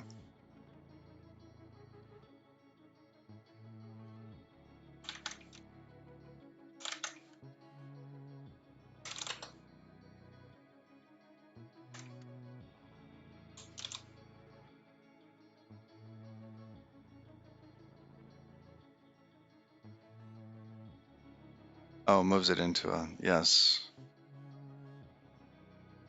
Oh, look at that. Okay, now we got Christmas lights for that. I shut down. Yay. Wait. Shutting down. So let's go deal with that.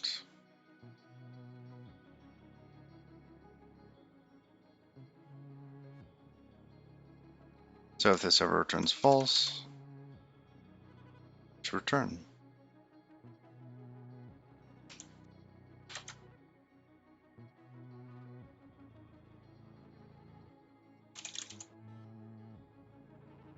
Return on. Same here.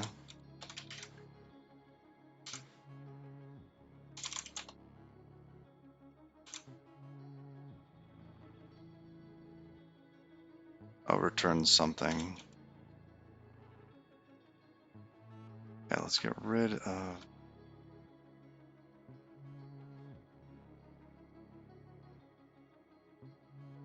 I just don't have a strong error to return. Because these errors are all specific to a channel, and I don't want to shut the whole thing down for the sake of a channel.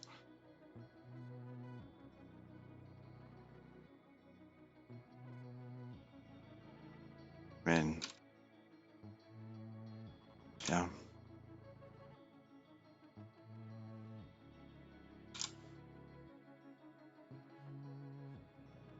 Just leaves this one. Has some to-dos.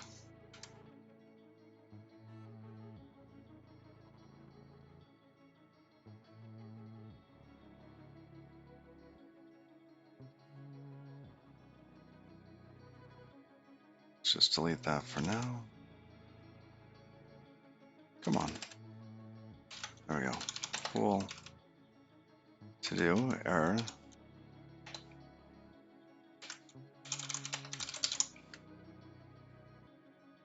But we're not going to shut down just for a single socket's error.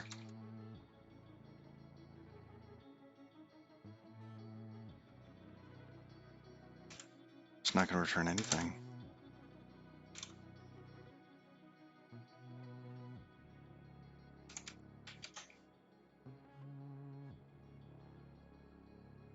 The code for drop is amazing. Really? I wouldn't have expected that. I definitely want to see this. Wow.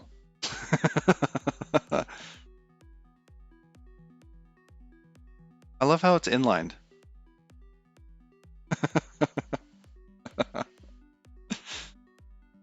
It takes ownership and just ignores it, yeah.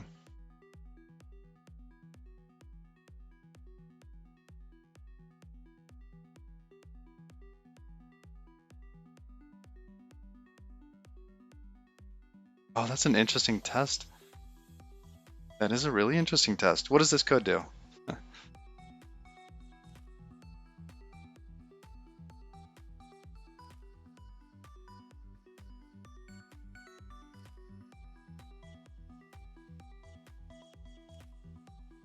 Wow.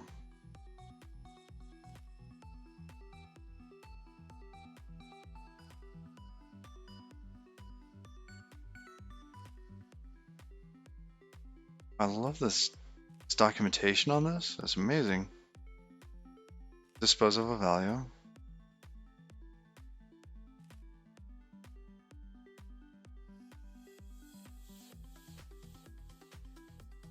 Interesting. Why is it that they use toilet closure instead of just drop? Because they're doing something like oh,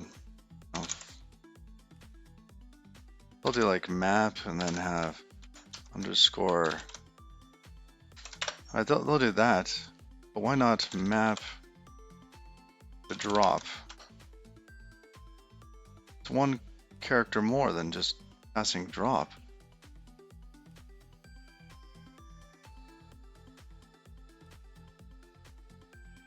Oh, if it's a borrowed value, I see. Oh, okay, got it. Makes sense.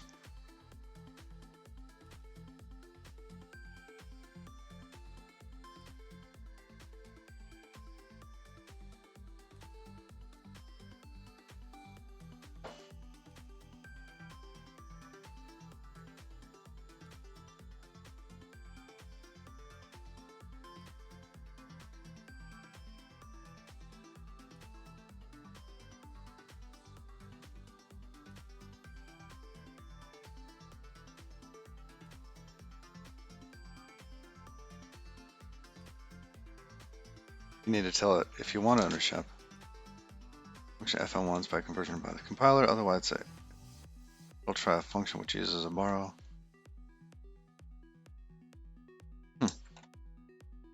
That's interesting.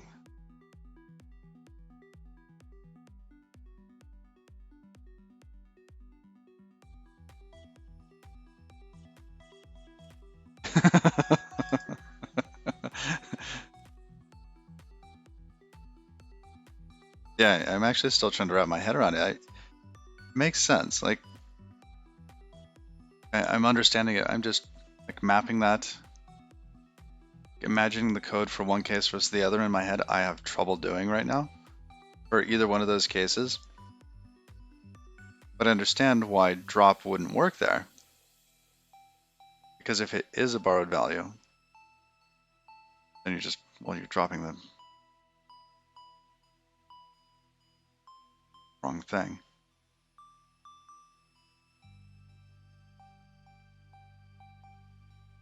It wants a unit type return.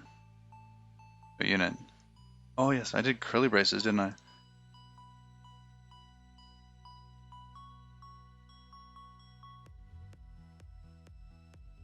Hmm.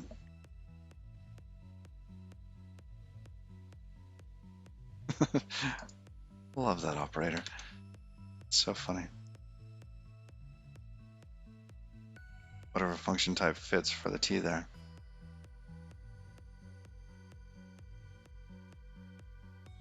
Right.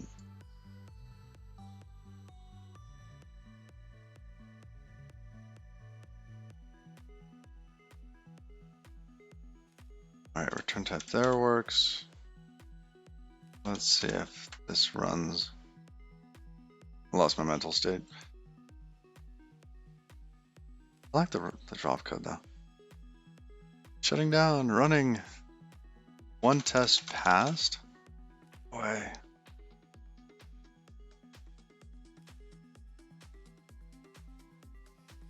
Oh, interesting. So it could be borrowed foo, returning unit,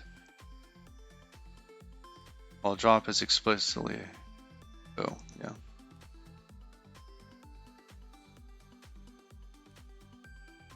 Because you need to take ownership of it to drop it. That makes sense.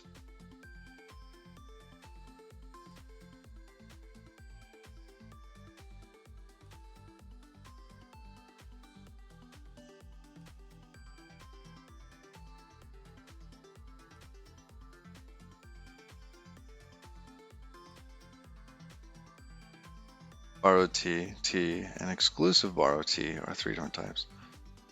Yes.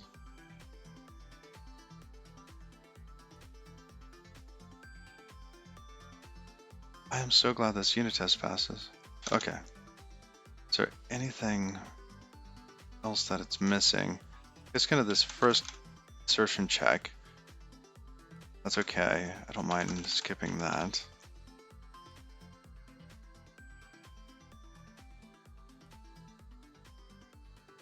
Wait the reader so that it shuts down.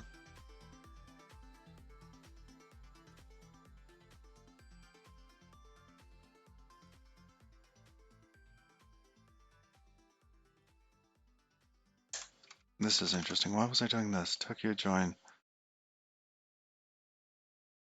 Oh yeah. This was, wow. A month ago we were looking at this. Multiplexer sender next, and the reader read next.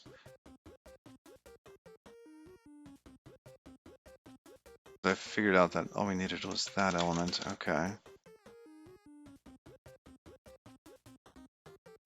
That's too much. Step 5. Let's add.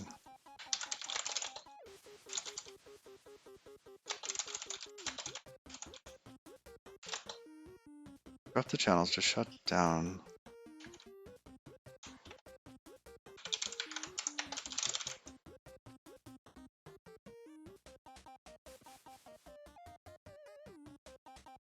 Oh, they shouldn't be. That's a ship that sailed a long time ago. If they were unified, then map drop would work. The borrow checker probably wouldn't have existed the way it does, so win some, lose some. Huh. Yeah. That's good. I appreciate that.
Oh, that's a good question. I don't know why that's imported in the prelude.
Oh, yeah, they're probably out here.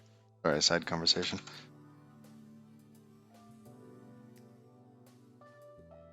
Oh, okay.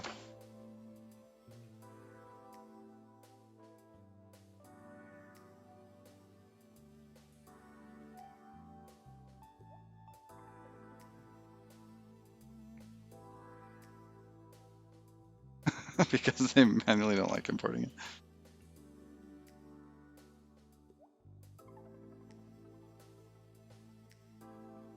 It's kind of weird. Have a random free function available to all Rust programs. It's true. That that really is. Like, why not just like import mem, right? Like, why mem drop? That's not too bad. Then you have all the other functions available off mem, and you know kind of what mem is.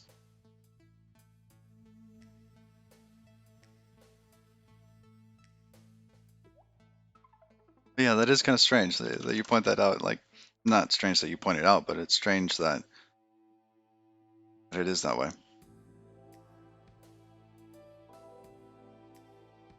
Okay, well, I'm actually really excited that this worked. Let's do one more check on this. I want to see. Also, send shutdown. Do I have another one? Huh.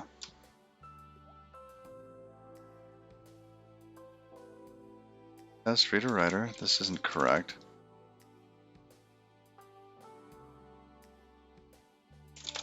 Create sender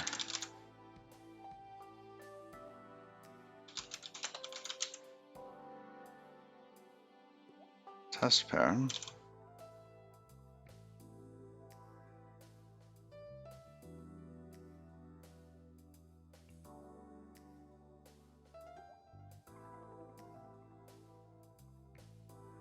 Oh, interesting. It's first.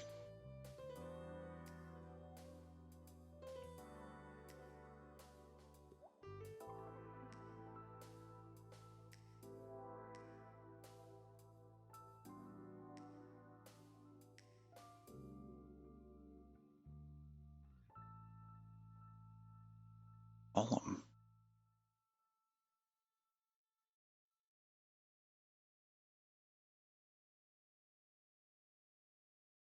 Oh, this is interesting too. Rusty encodable and decodable.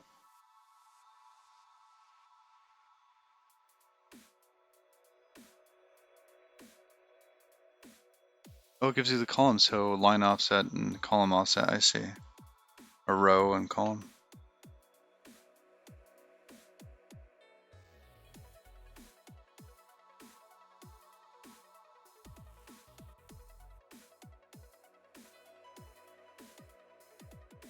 Salt option. Okay.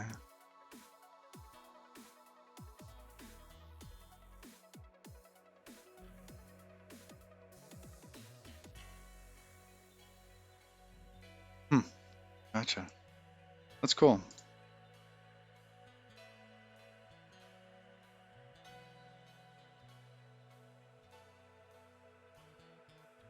Oh, it was deprecated a long time ago.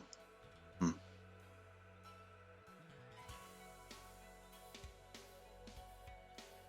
Send the shutdown message to the stream. Wait that, so it shuts down. Good. So one thing that I'm not testing in here, let's actually do a send shutdown. Send message and shutdown.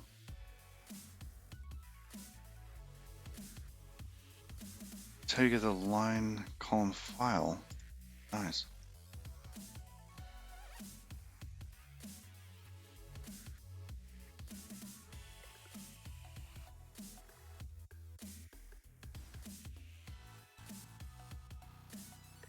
Hmm. That looks handy.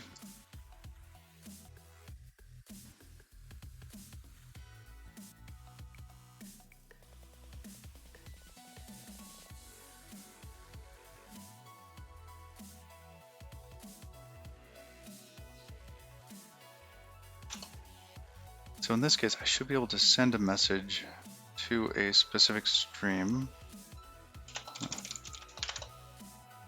Outgoing message, value,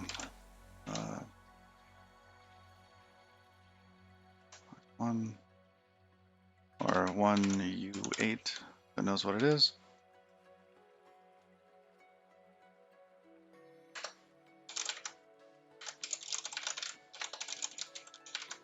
Stream ID message. It's a tuple.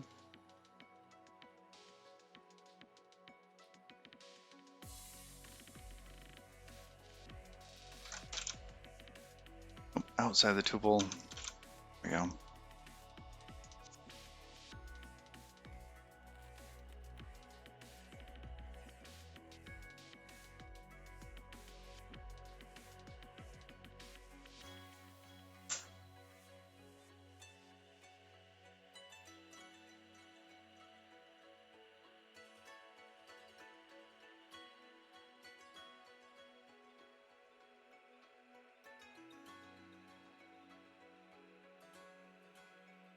All right, so it sends, actually I want to see.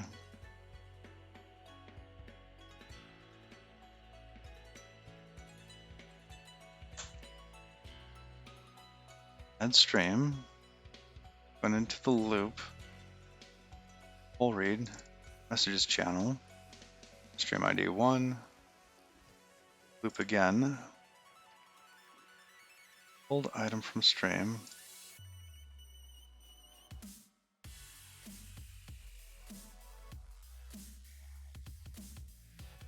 Do I have to flush channels?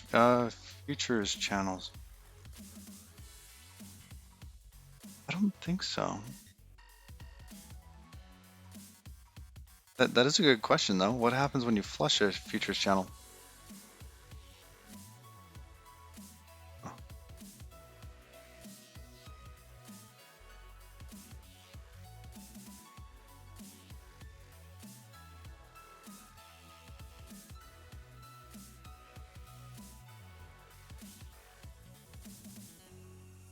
I actually want to send multiple messages.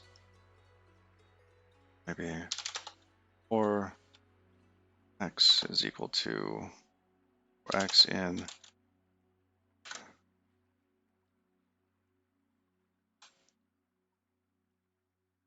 or 0 to 10 or something like that.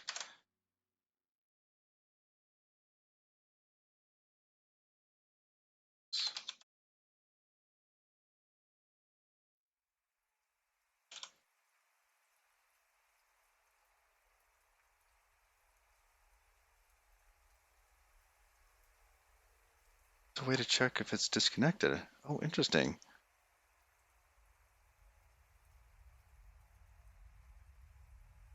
Huh. If receiver is disconnected, we consider the sync to be flushed.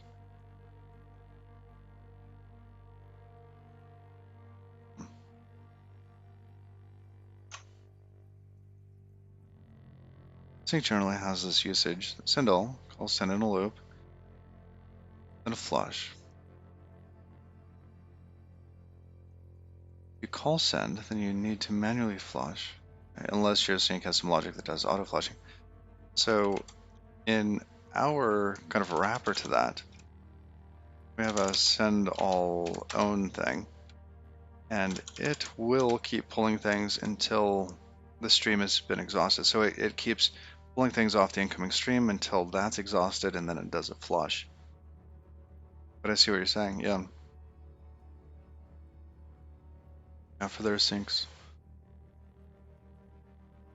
This one's also a little weird in that the last pending state actually resolves. So as if it says that it can't find anything else after pulling the stream, if that returns pending, then this send all own actually resolves. Send all takes a stream.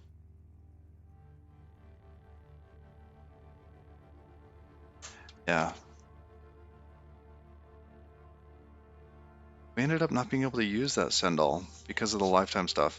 It seems like that send all is really used for when you have some sort of sync, like you have let sync, you have a sync, you have a stream of data, and you can keep those basically in the current life, like in the current scope, while you await the result of the send all.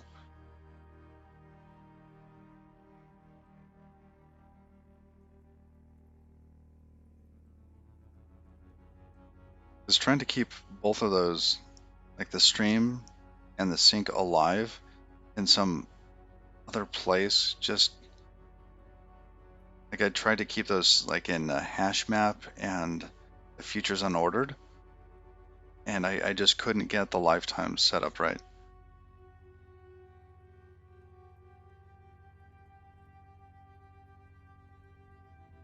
Because I really wanted the result of the send all to be inside of the future unordered. So I wouldn't be awaiting it. I could await it with a bunch of other send alls. So this send all own is basically grown out of send all. However, it owns a couple elements. I see it would require a custom pin thing.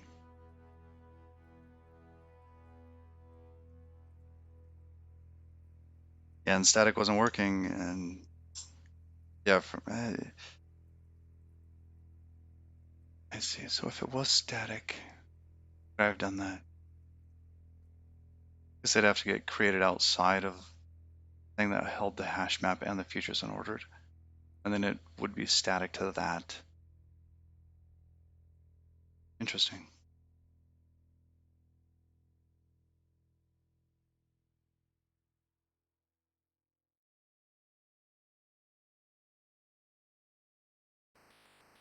And I saw that they actually removed that section from the book because they had some interesting logic saying that that section had been removed from the book, and I had to go find that section, an older version of it.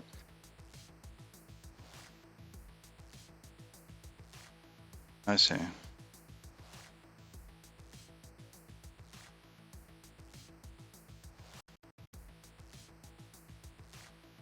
Yeah, I went down that whole rabbit hole.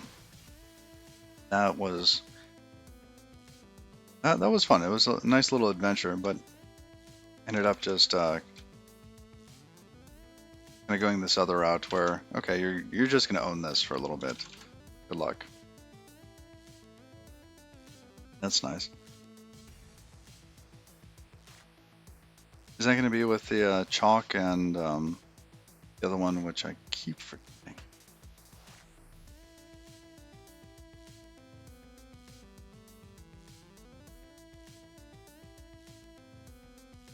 Oh, well before then. Oh, that's nice.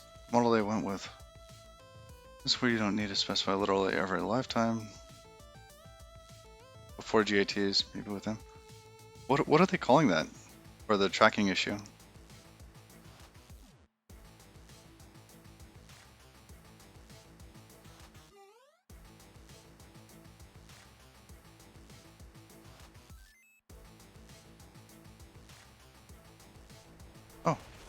Got a panic. 209.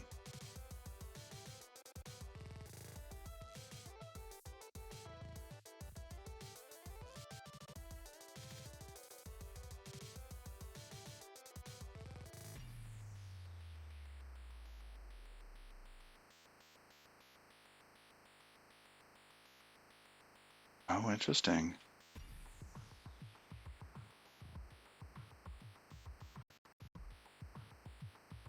Probably part of one of the async RFCs. I see. That's cool.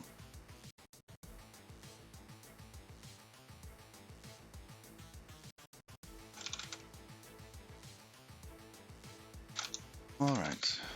This is a good test. It's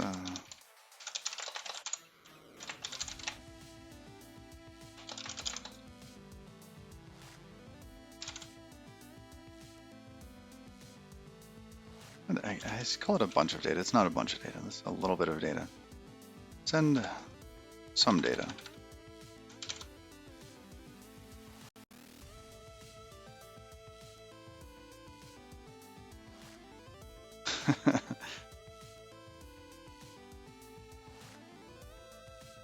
Async trains will land before GATs.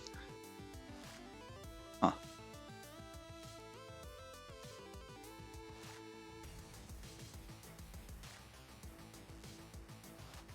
Nice. Once it's been thoroughly tested in the ecosystem, ungate it. Let's see.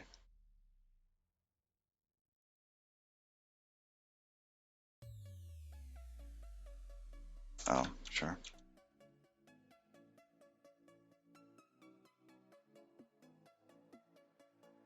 So in this case, when we go through and we send another element here. Oh, constant generics. Yeah.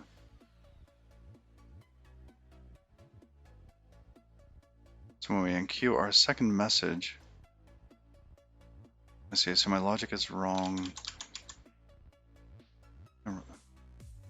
So we get our second message, which comes through here, and to handle new message,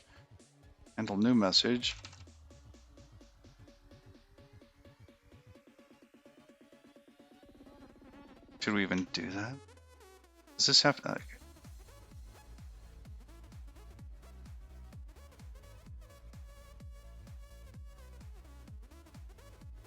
Alright, I'm thinking about that some none stuff here.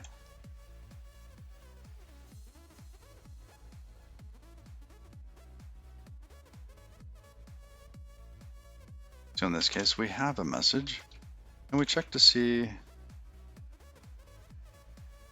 if that exists. So, is this returning? This isn't returning, although I said true here. That should be a return true.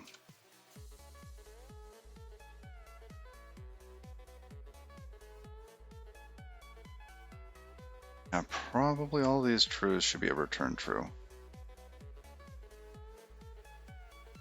Okay, I lost that in that translation. Although this one, probably the last statement here. Oh, it can return on the match. Oh, that's a good idea.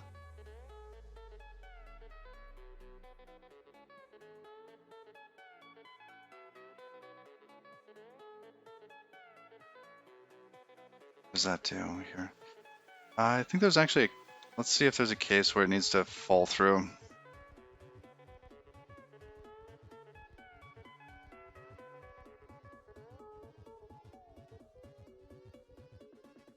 Doesn't look like it.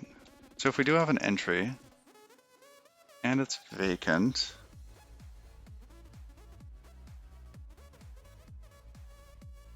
oh, the second match, yeah, there's a second match there.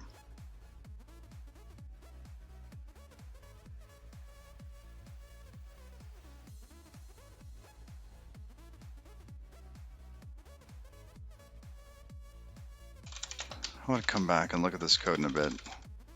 Not yet. Return true.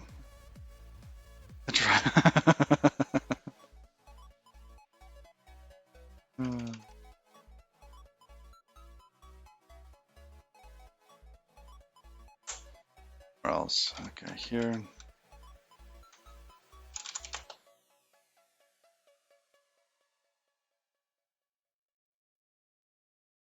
Because I think there's a case where we set one of these up, or we just inserted it.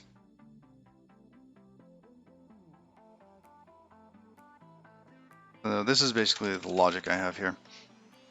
Check the sender's TX. If it exists, try to send to it. If it doesn't exist, or if sending fails, return. Otherwise, check senders. If it exists, move to sender's feature.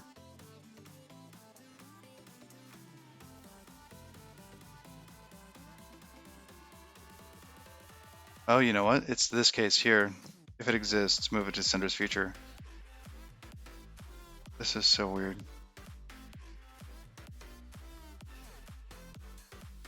Yeah.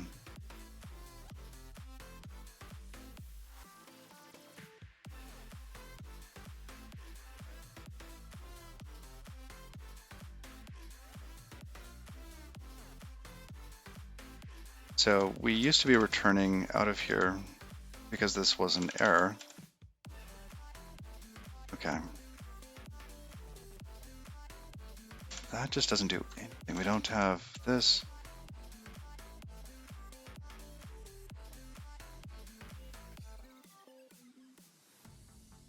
I think all of this code is to go away.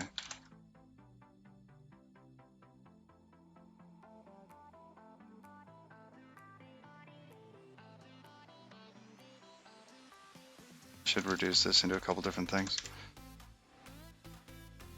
It's too complicated.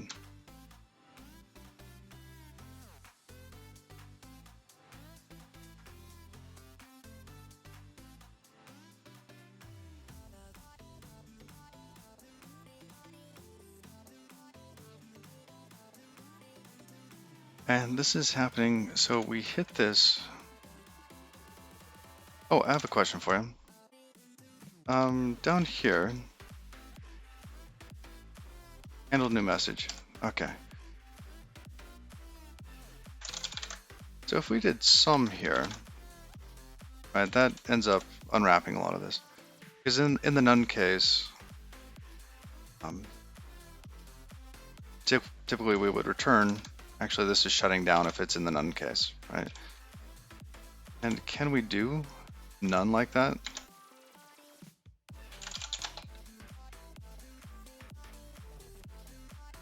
That's pretty much what this would evaluate to.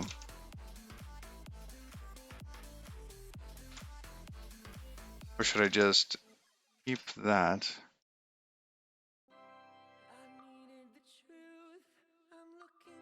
That looks like an expect.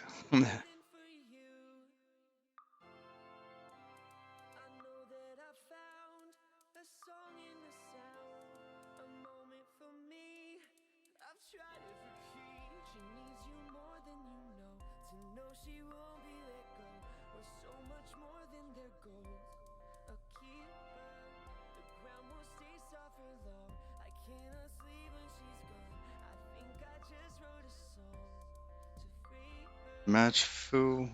Oh.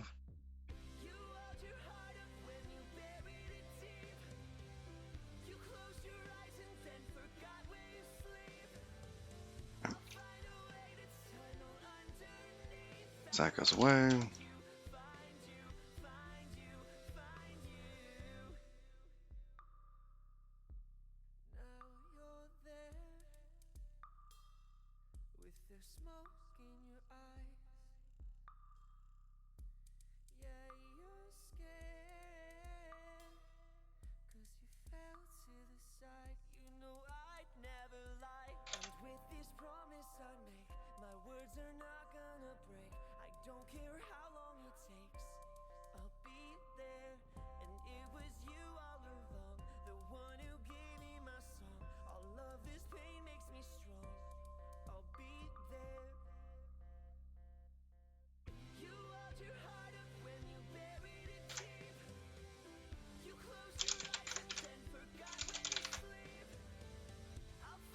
Yeah.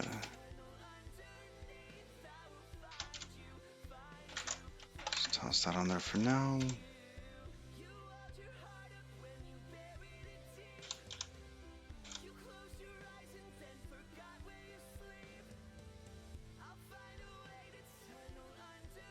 Outgoing message value.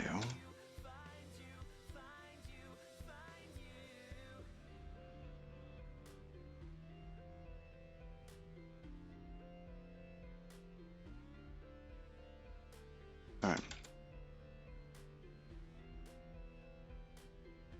So if we have outgoing messages value, that's fine. What are the other cases? The other cases are one that should be unreachable and shutting the channel down. So in the case of shutting that channel down, remove it from the hash map, remove it from senders. But what if we're shutting down something that's currently being sent?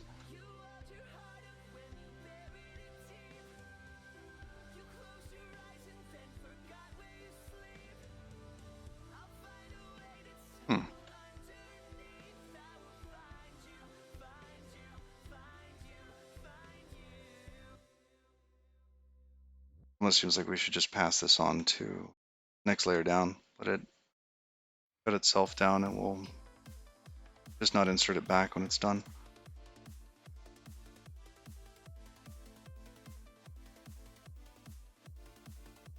Yeah, maybe that's what I'm expecting to do actually. Let's go look. Sender. No, I'm not doing any of that anymore.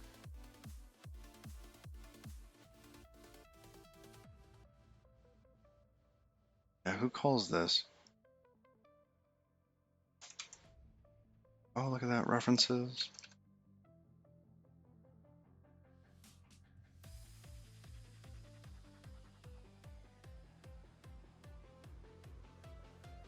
Alright, I think I need a different shutdown mechanism, because it's possible that it's not going to be in one of those. Do those two share the same sender? Sender here is inside of the send all own. Map ID, send parastructs.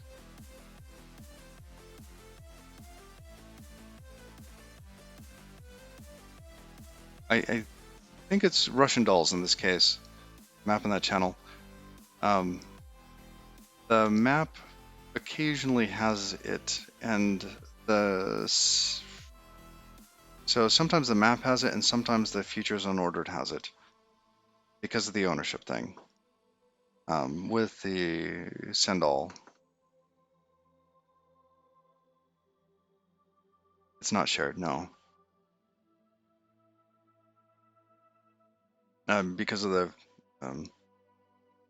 TCP stream, the right half of the TCP stream, I can't clone it.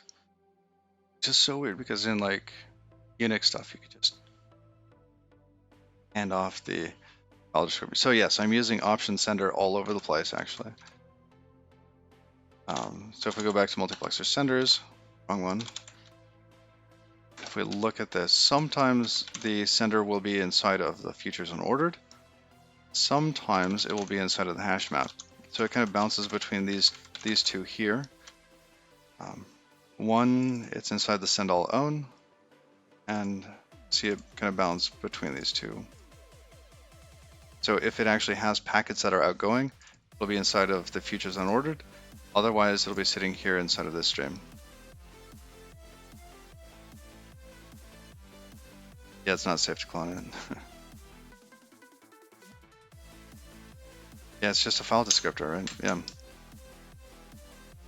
How many times have I done that?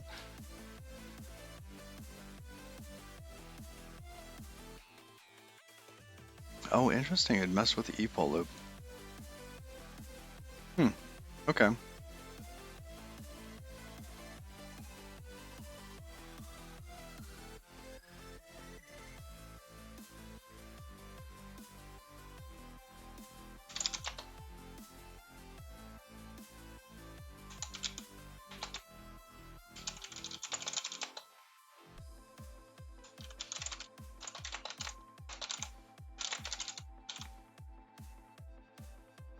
So we have the hash map of stream IDs to MPSU senders, so we can queue up some packets to be flushed.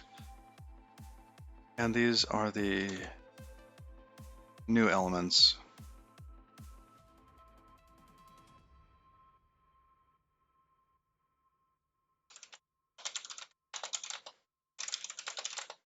New senders and messages.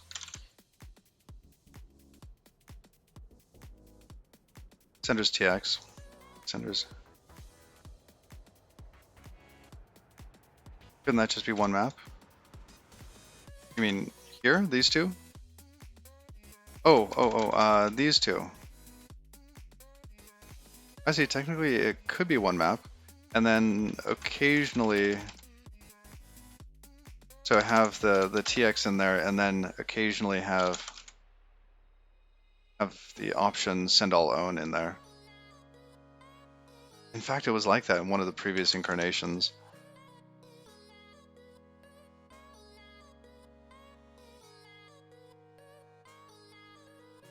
Yeah, very true. That's probably a good change.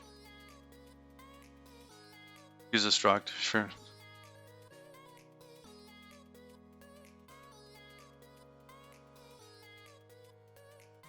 A swap and a send on it, I see.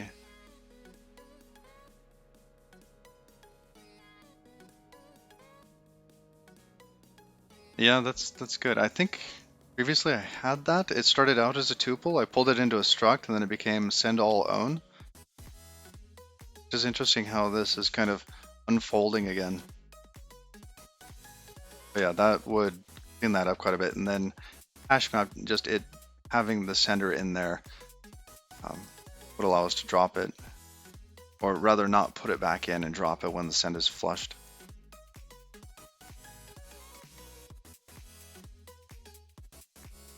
Shmias, thank you for the follow. Yeah, that's a change. All right, let's just toss that in here.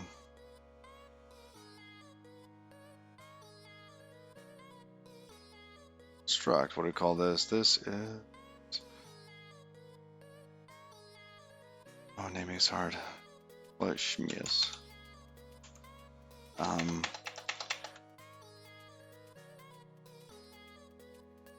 Less allocations and hash map lookups. That's very true. Sender pair. Sender with channel. Sender pair is good. Sender wrapper. Sender with channel. Yeah, sender with channel is good too. I like that one. Sender with channel. I mean, the sender part's actually optional, right? So is it like channel with maybe sender?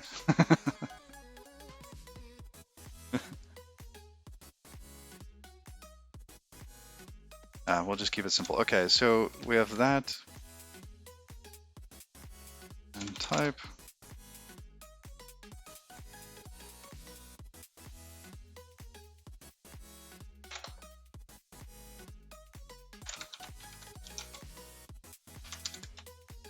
And this is going to be one of these.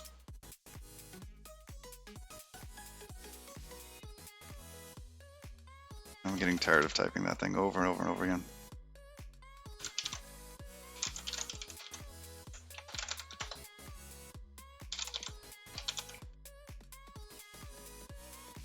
Where was the other one? Ah, here. Well, that's kind of going away soon.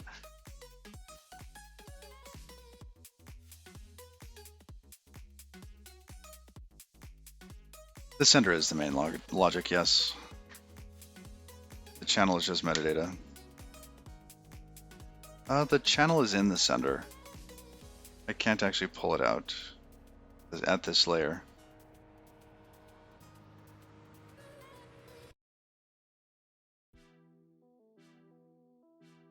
Oh, I see. Sender is the other side.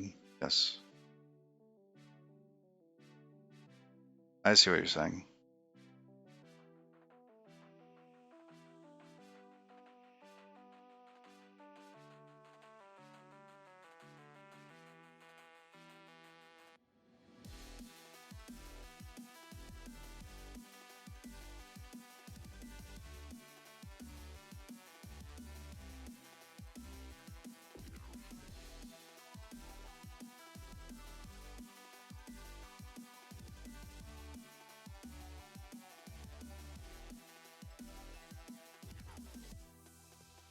Speaking of MPSC sender and my stuff sender.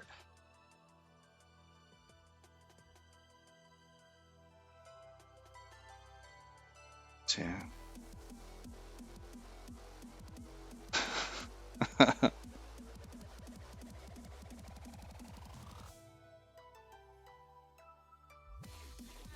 Here we do have. Oh, where is it? Ah, here.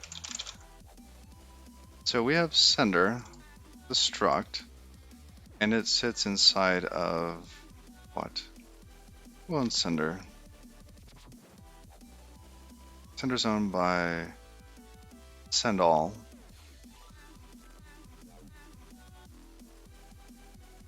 So what is it? It's my sender is owned by send all own.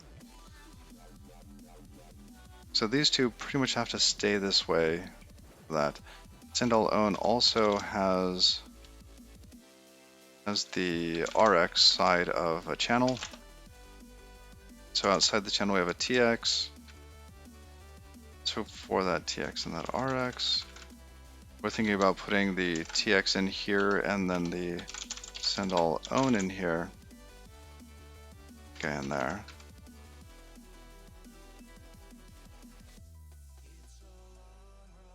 Yeah. Etherix, good morning. And I have my dot files posted.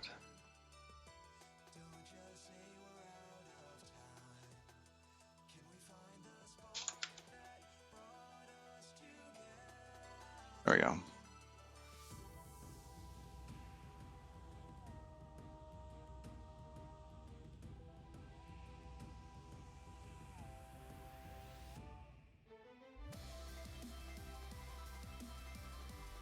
If Tokyo senders weren't mutable self, then you could just use an ARC instead of an optional. True. I'm just not sure how well they integrate with this.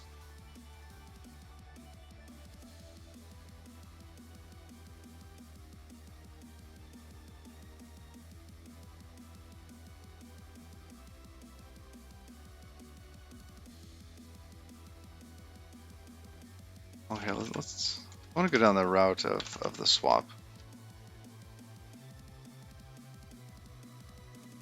Yeah, the Tokyo select is nice. So in this case, we are going to have sender, which is this. We will also have optional. It's going to call it send all. This needs to be optional.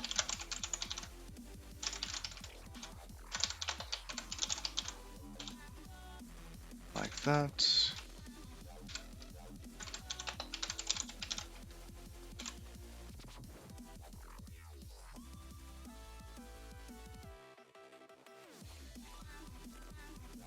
So once we have that, oh, Etherix, thank you for the follow. Then we will use that inside of here.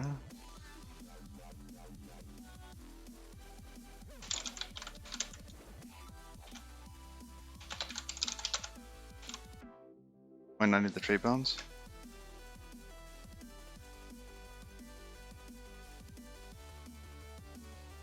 Oh, interesting. How?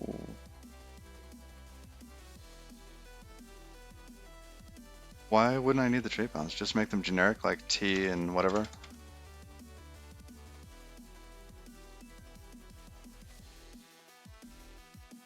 Oh, I see. Are you talking about these here, line 22 to 24?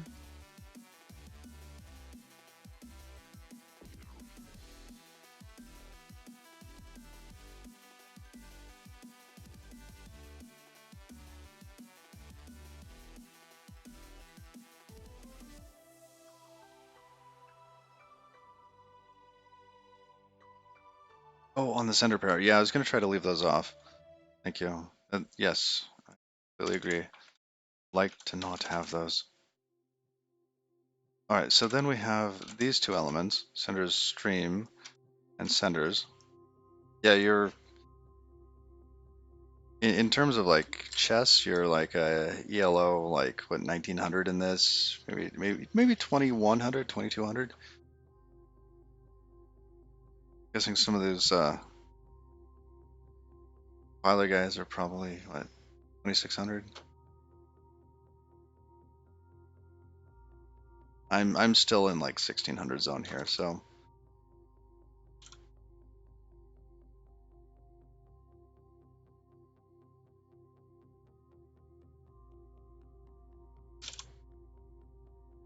and don't take that the wrong way. I think it's very complimentary. I'm trying to express it in a complimentary way. And in this case, so then we'll have the sender pair here, the hash map. If you chose an order, it's send all. Okay. That's good. We'll end up having the swap on this.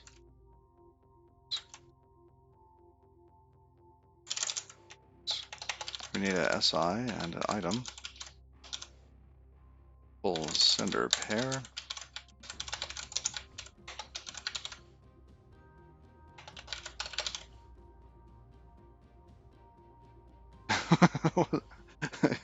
FIDE master.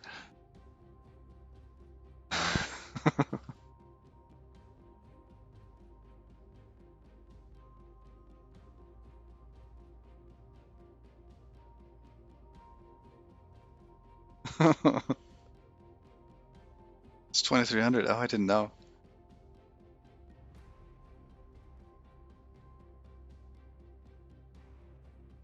Okay, to be honest, I didn't know where mastery.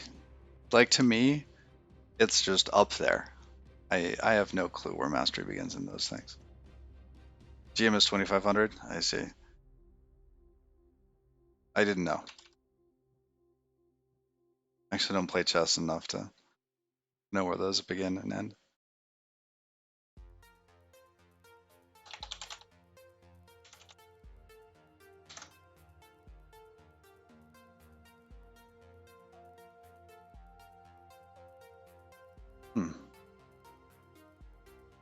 I mean, maybe I should follow kind of the option semantics here. Although swap seems nice.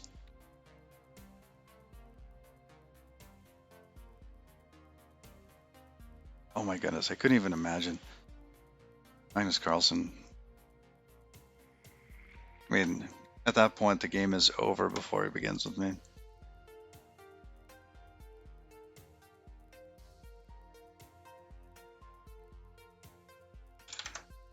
Yeah, I'm just thinking about playing those guys.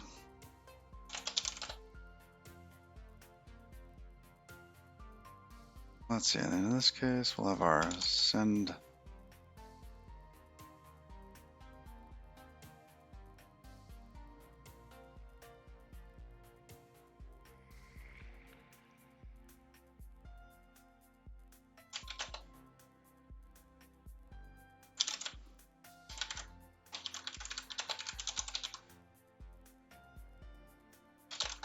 And then whatever option places. Because that's the last one, doesn't it? So it actually returns option, same thing, I think.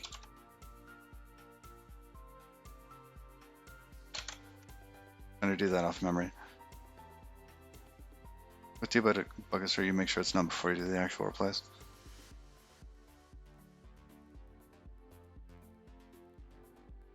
And self send all.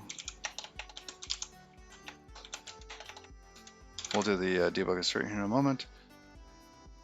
Value. And its result will pass through.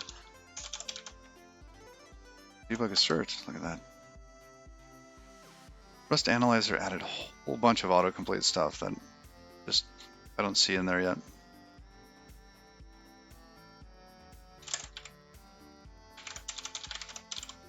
Make sure it says none.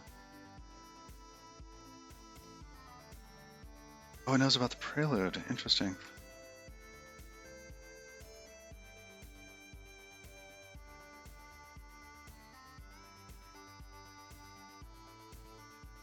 All right. Yes.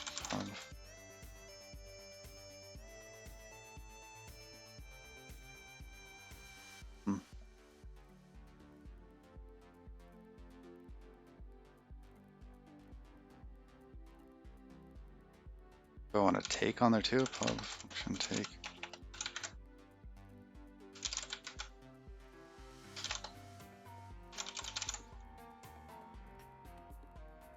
Okay. Oh, the option type. It's not actually doing an autocomplete there. It's just giving me type info. That's cool.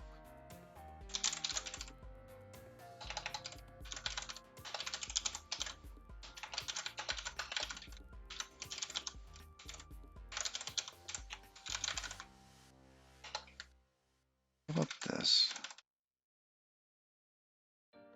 Oh, it's the item, isn't it? Because we expect it to be there and we can debug assert it.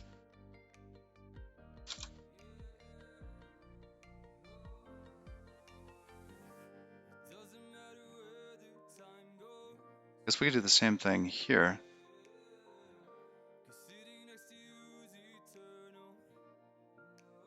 I mean, ideally we would never have a none here.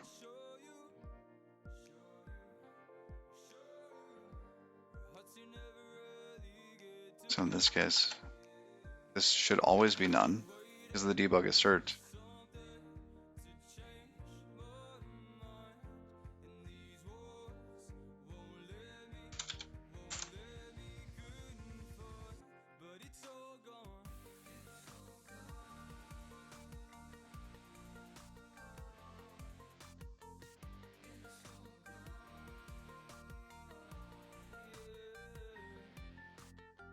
Does it start with the sender? Oh, I see. Unwrap would be the same as that.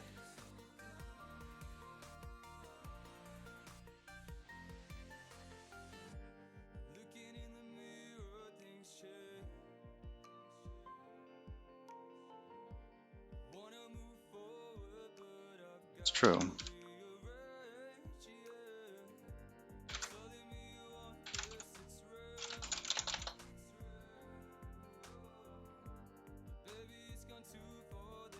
Oh, no, this should be empty when we go to replace it, right?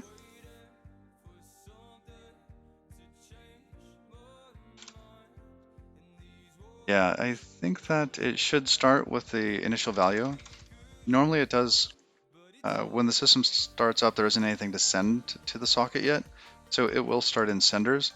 And then once we have something to send to the socket, we'll have to take the element out of there, stuff it into sender stream, into the futures unordered. And once that's done, we actually put it back in senders. Oh, I see unwrap on the take. Yes. Or expect.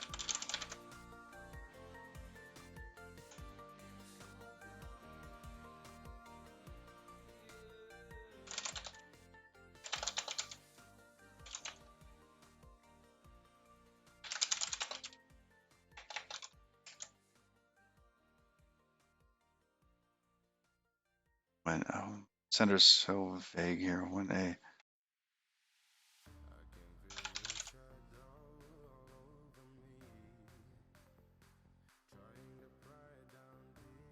unwrap none.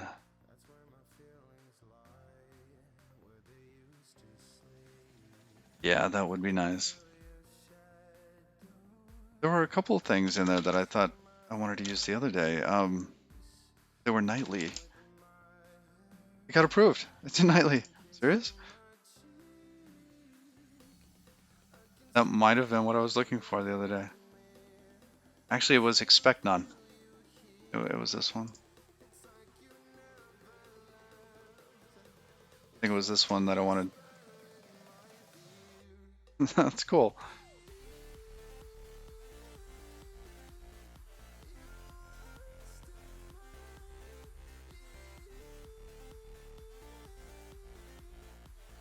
That's cool. They're the same thing.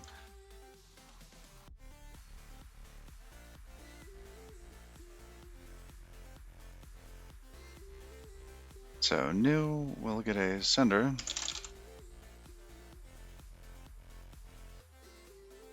Should I'm running out of time. Need to hurry along. Self.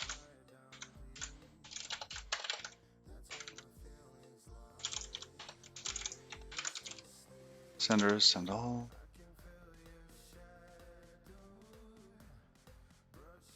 And that should be a sum.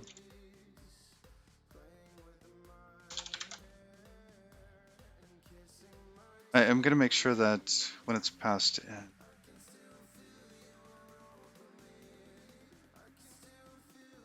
Sum.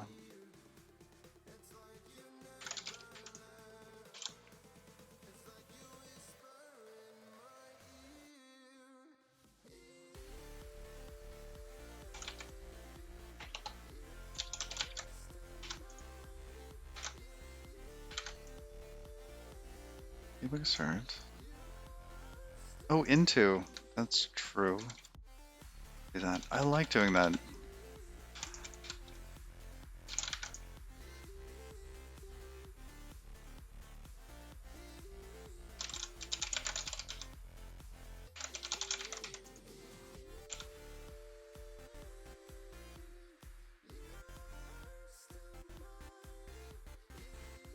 Oh, pass in without an option in the wrap is you can pass in a none. Oh, is none. Thank you. That is... And we do have the option already. Sure.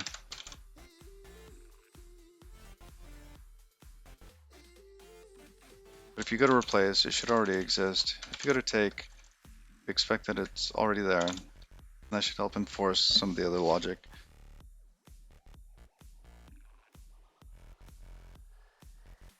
Oh, an option in the new?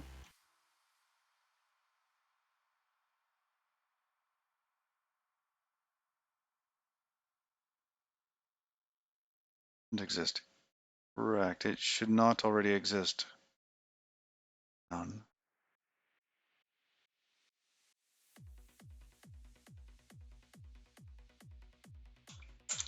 Give and take. Oh, I like that. Give and take.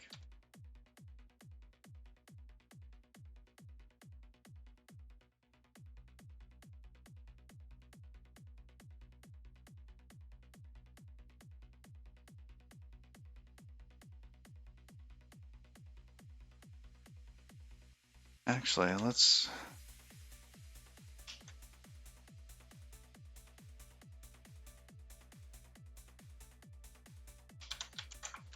make that a T. Right here. There. There.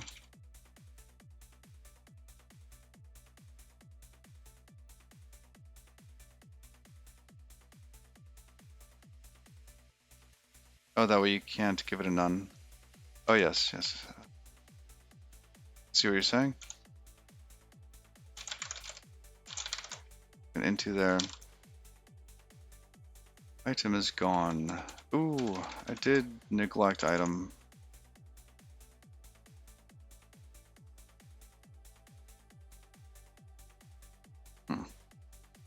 Alright, let's undo that.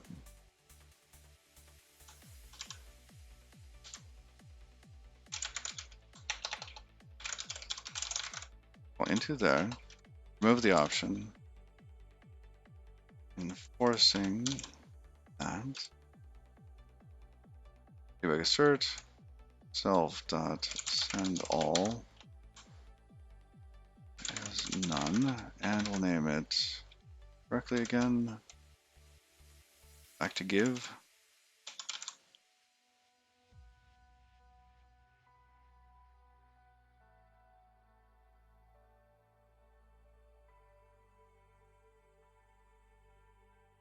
I'll need send all for when I add send to the type. Yes. Yes, I'll need, that's true. That's true.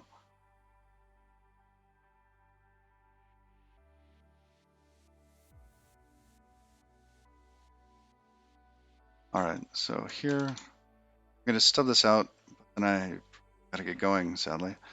This has been too much fun. I don't want to stop. Probably mutable because of how Tokyo channels work.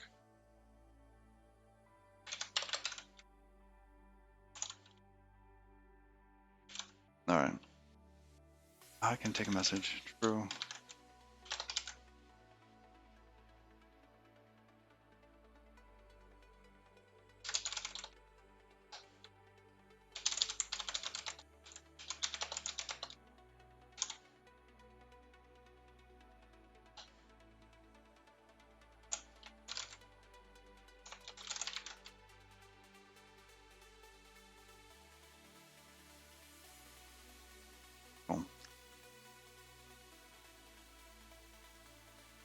sadly, I have to run. This has been a lot of fun. I like this. I think I'll have time tomorrow, so I'll try to hit every day this week. Plus, of course, I don't know. To go into town, I might have to see the optometrist again, so might have to skip a day. But see how it goes. So let's see, we're just gonna raid Reimu. I gotta get going. I can unit test Sendal and send her here. Yes, that would be nice.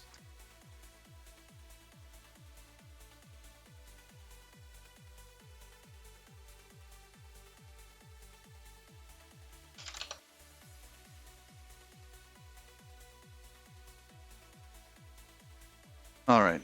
Well, coffee's ready. It's gonna get fed to the kids if I don't go and have it. I'm gonna get going. And thank you. It's always a pleasure, Museum, when you're hanging out, helping out. I learned so much. And thank you. So, until next time. Bye-bye.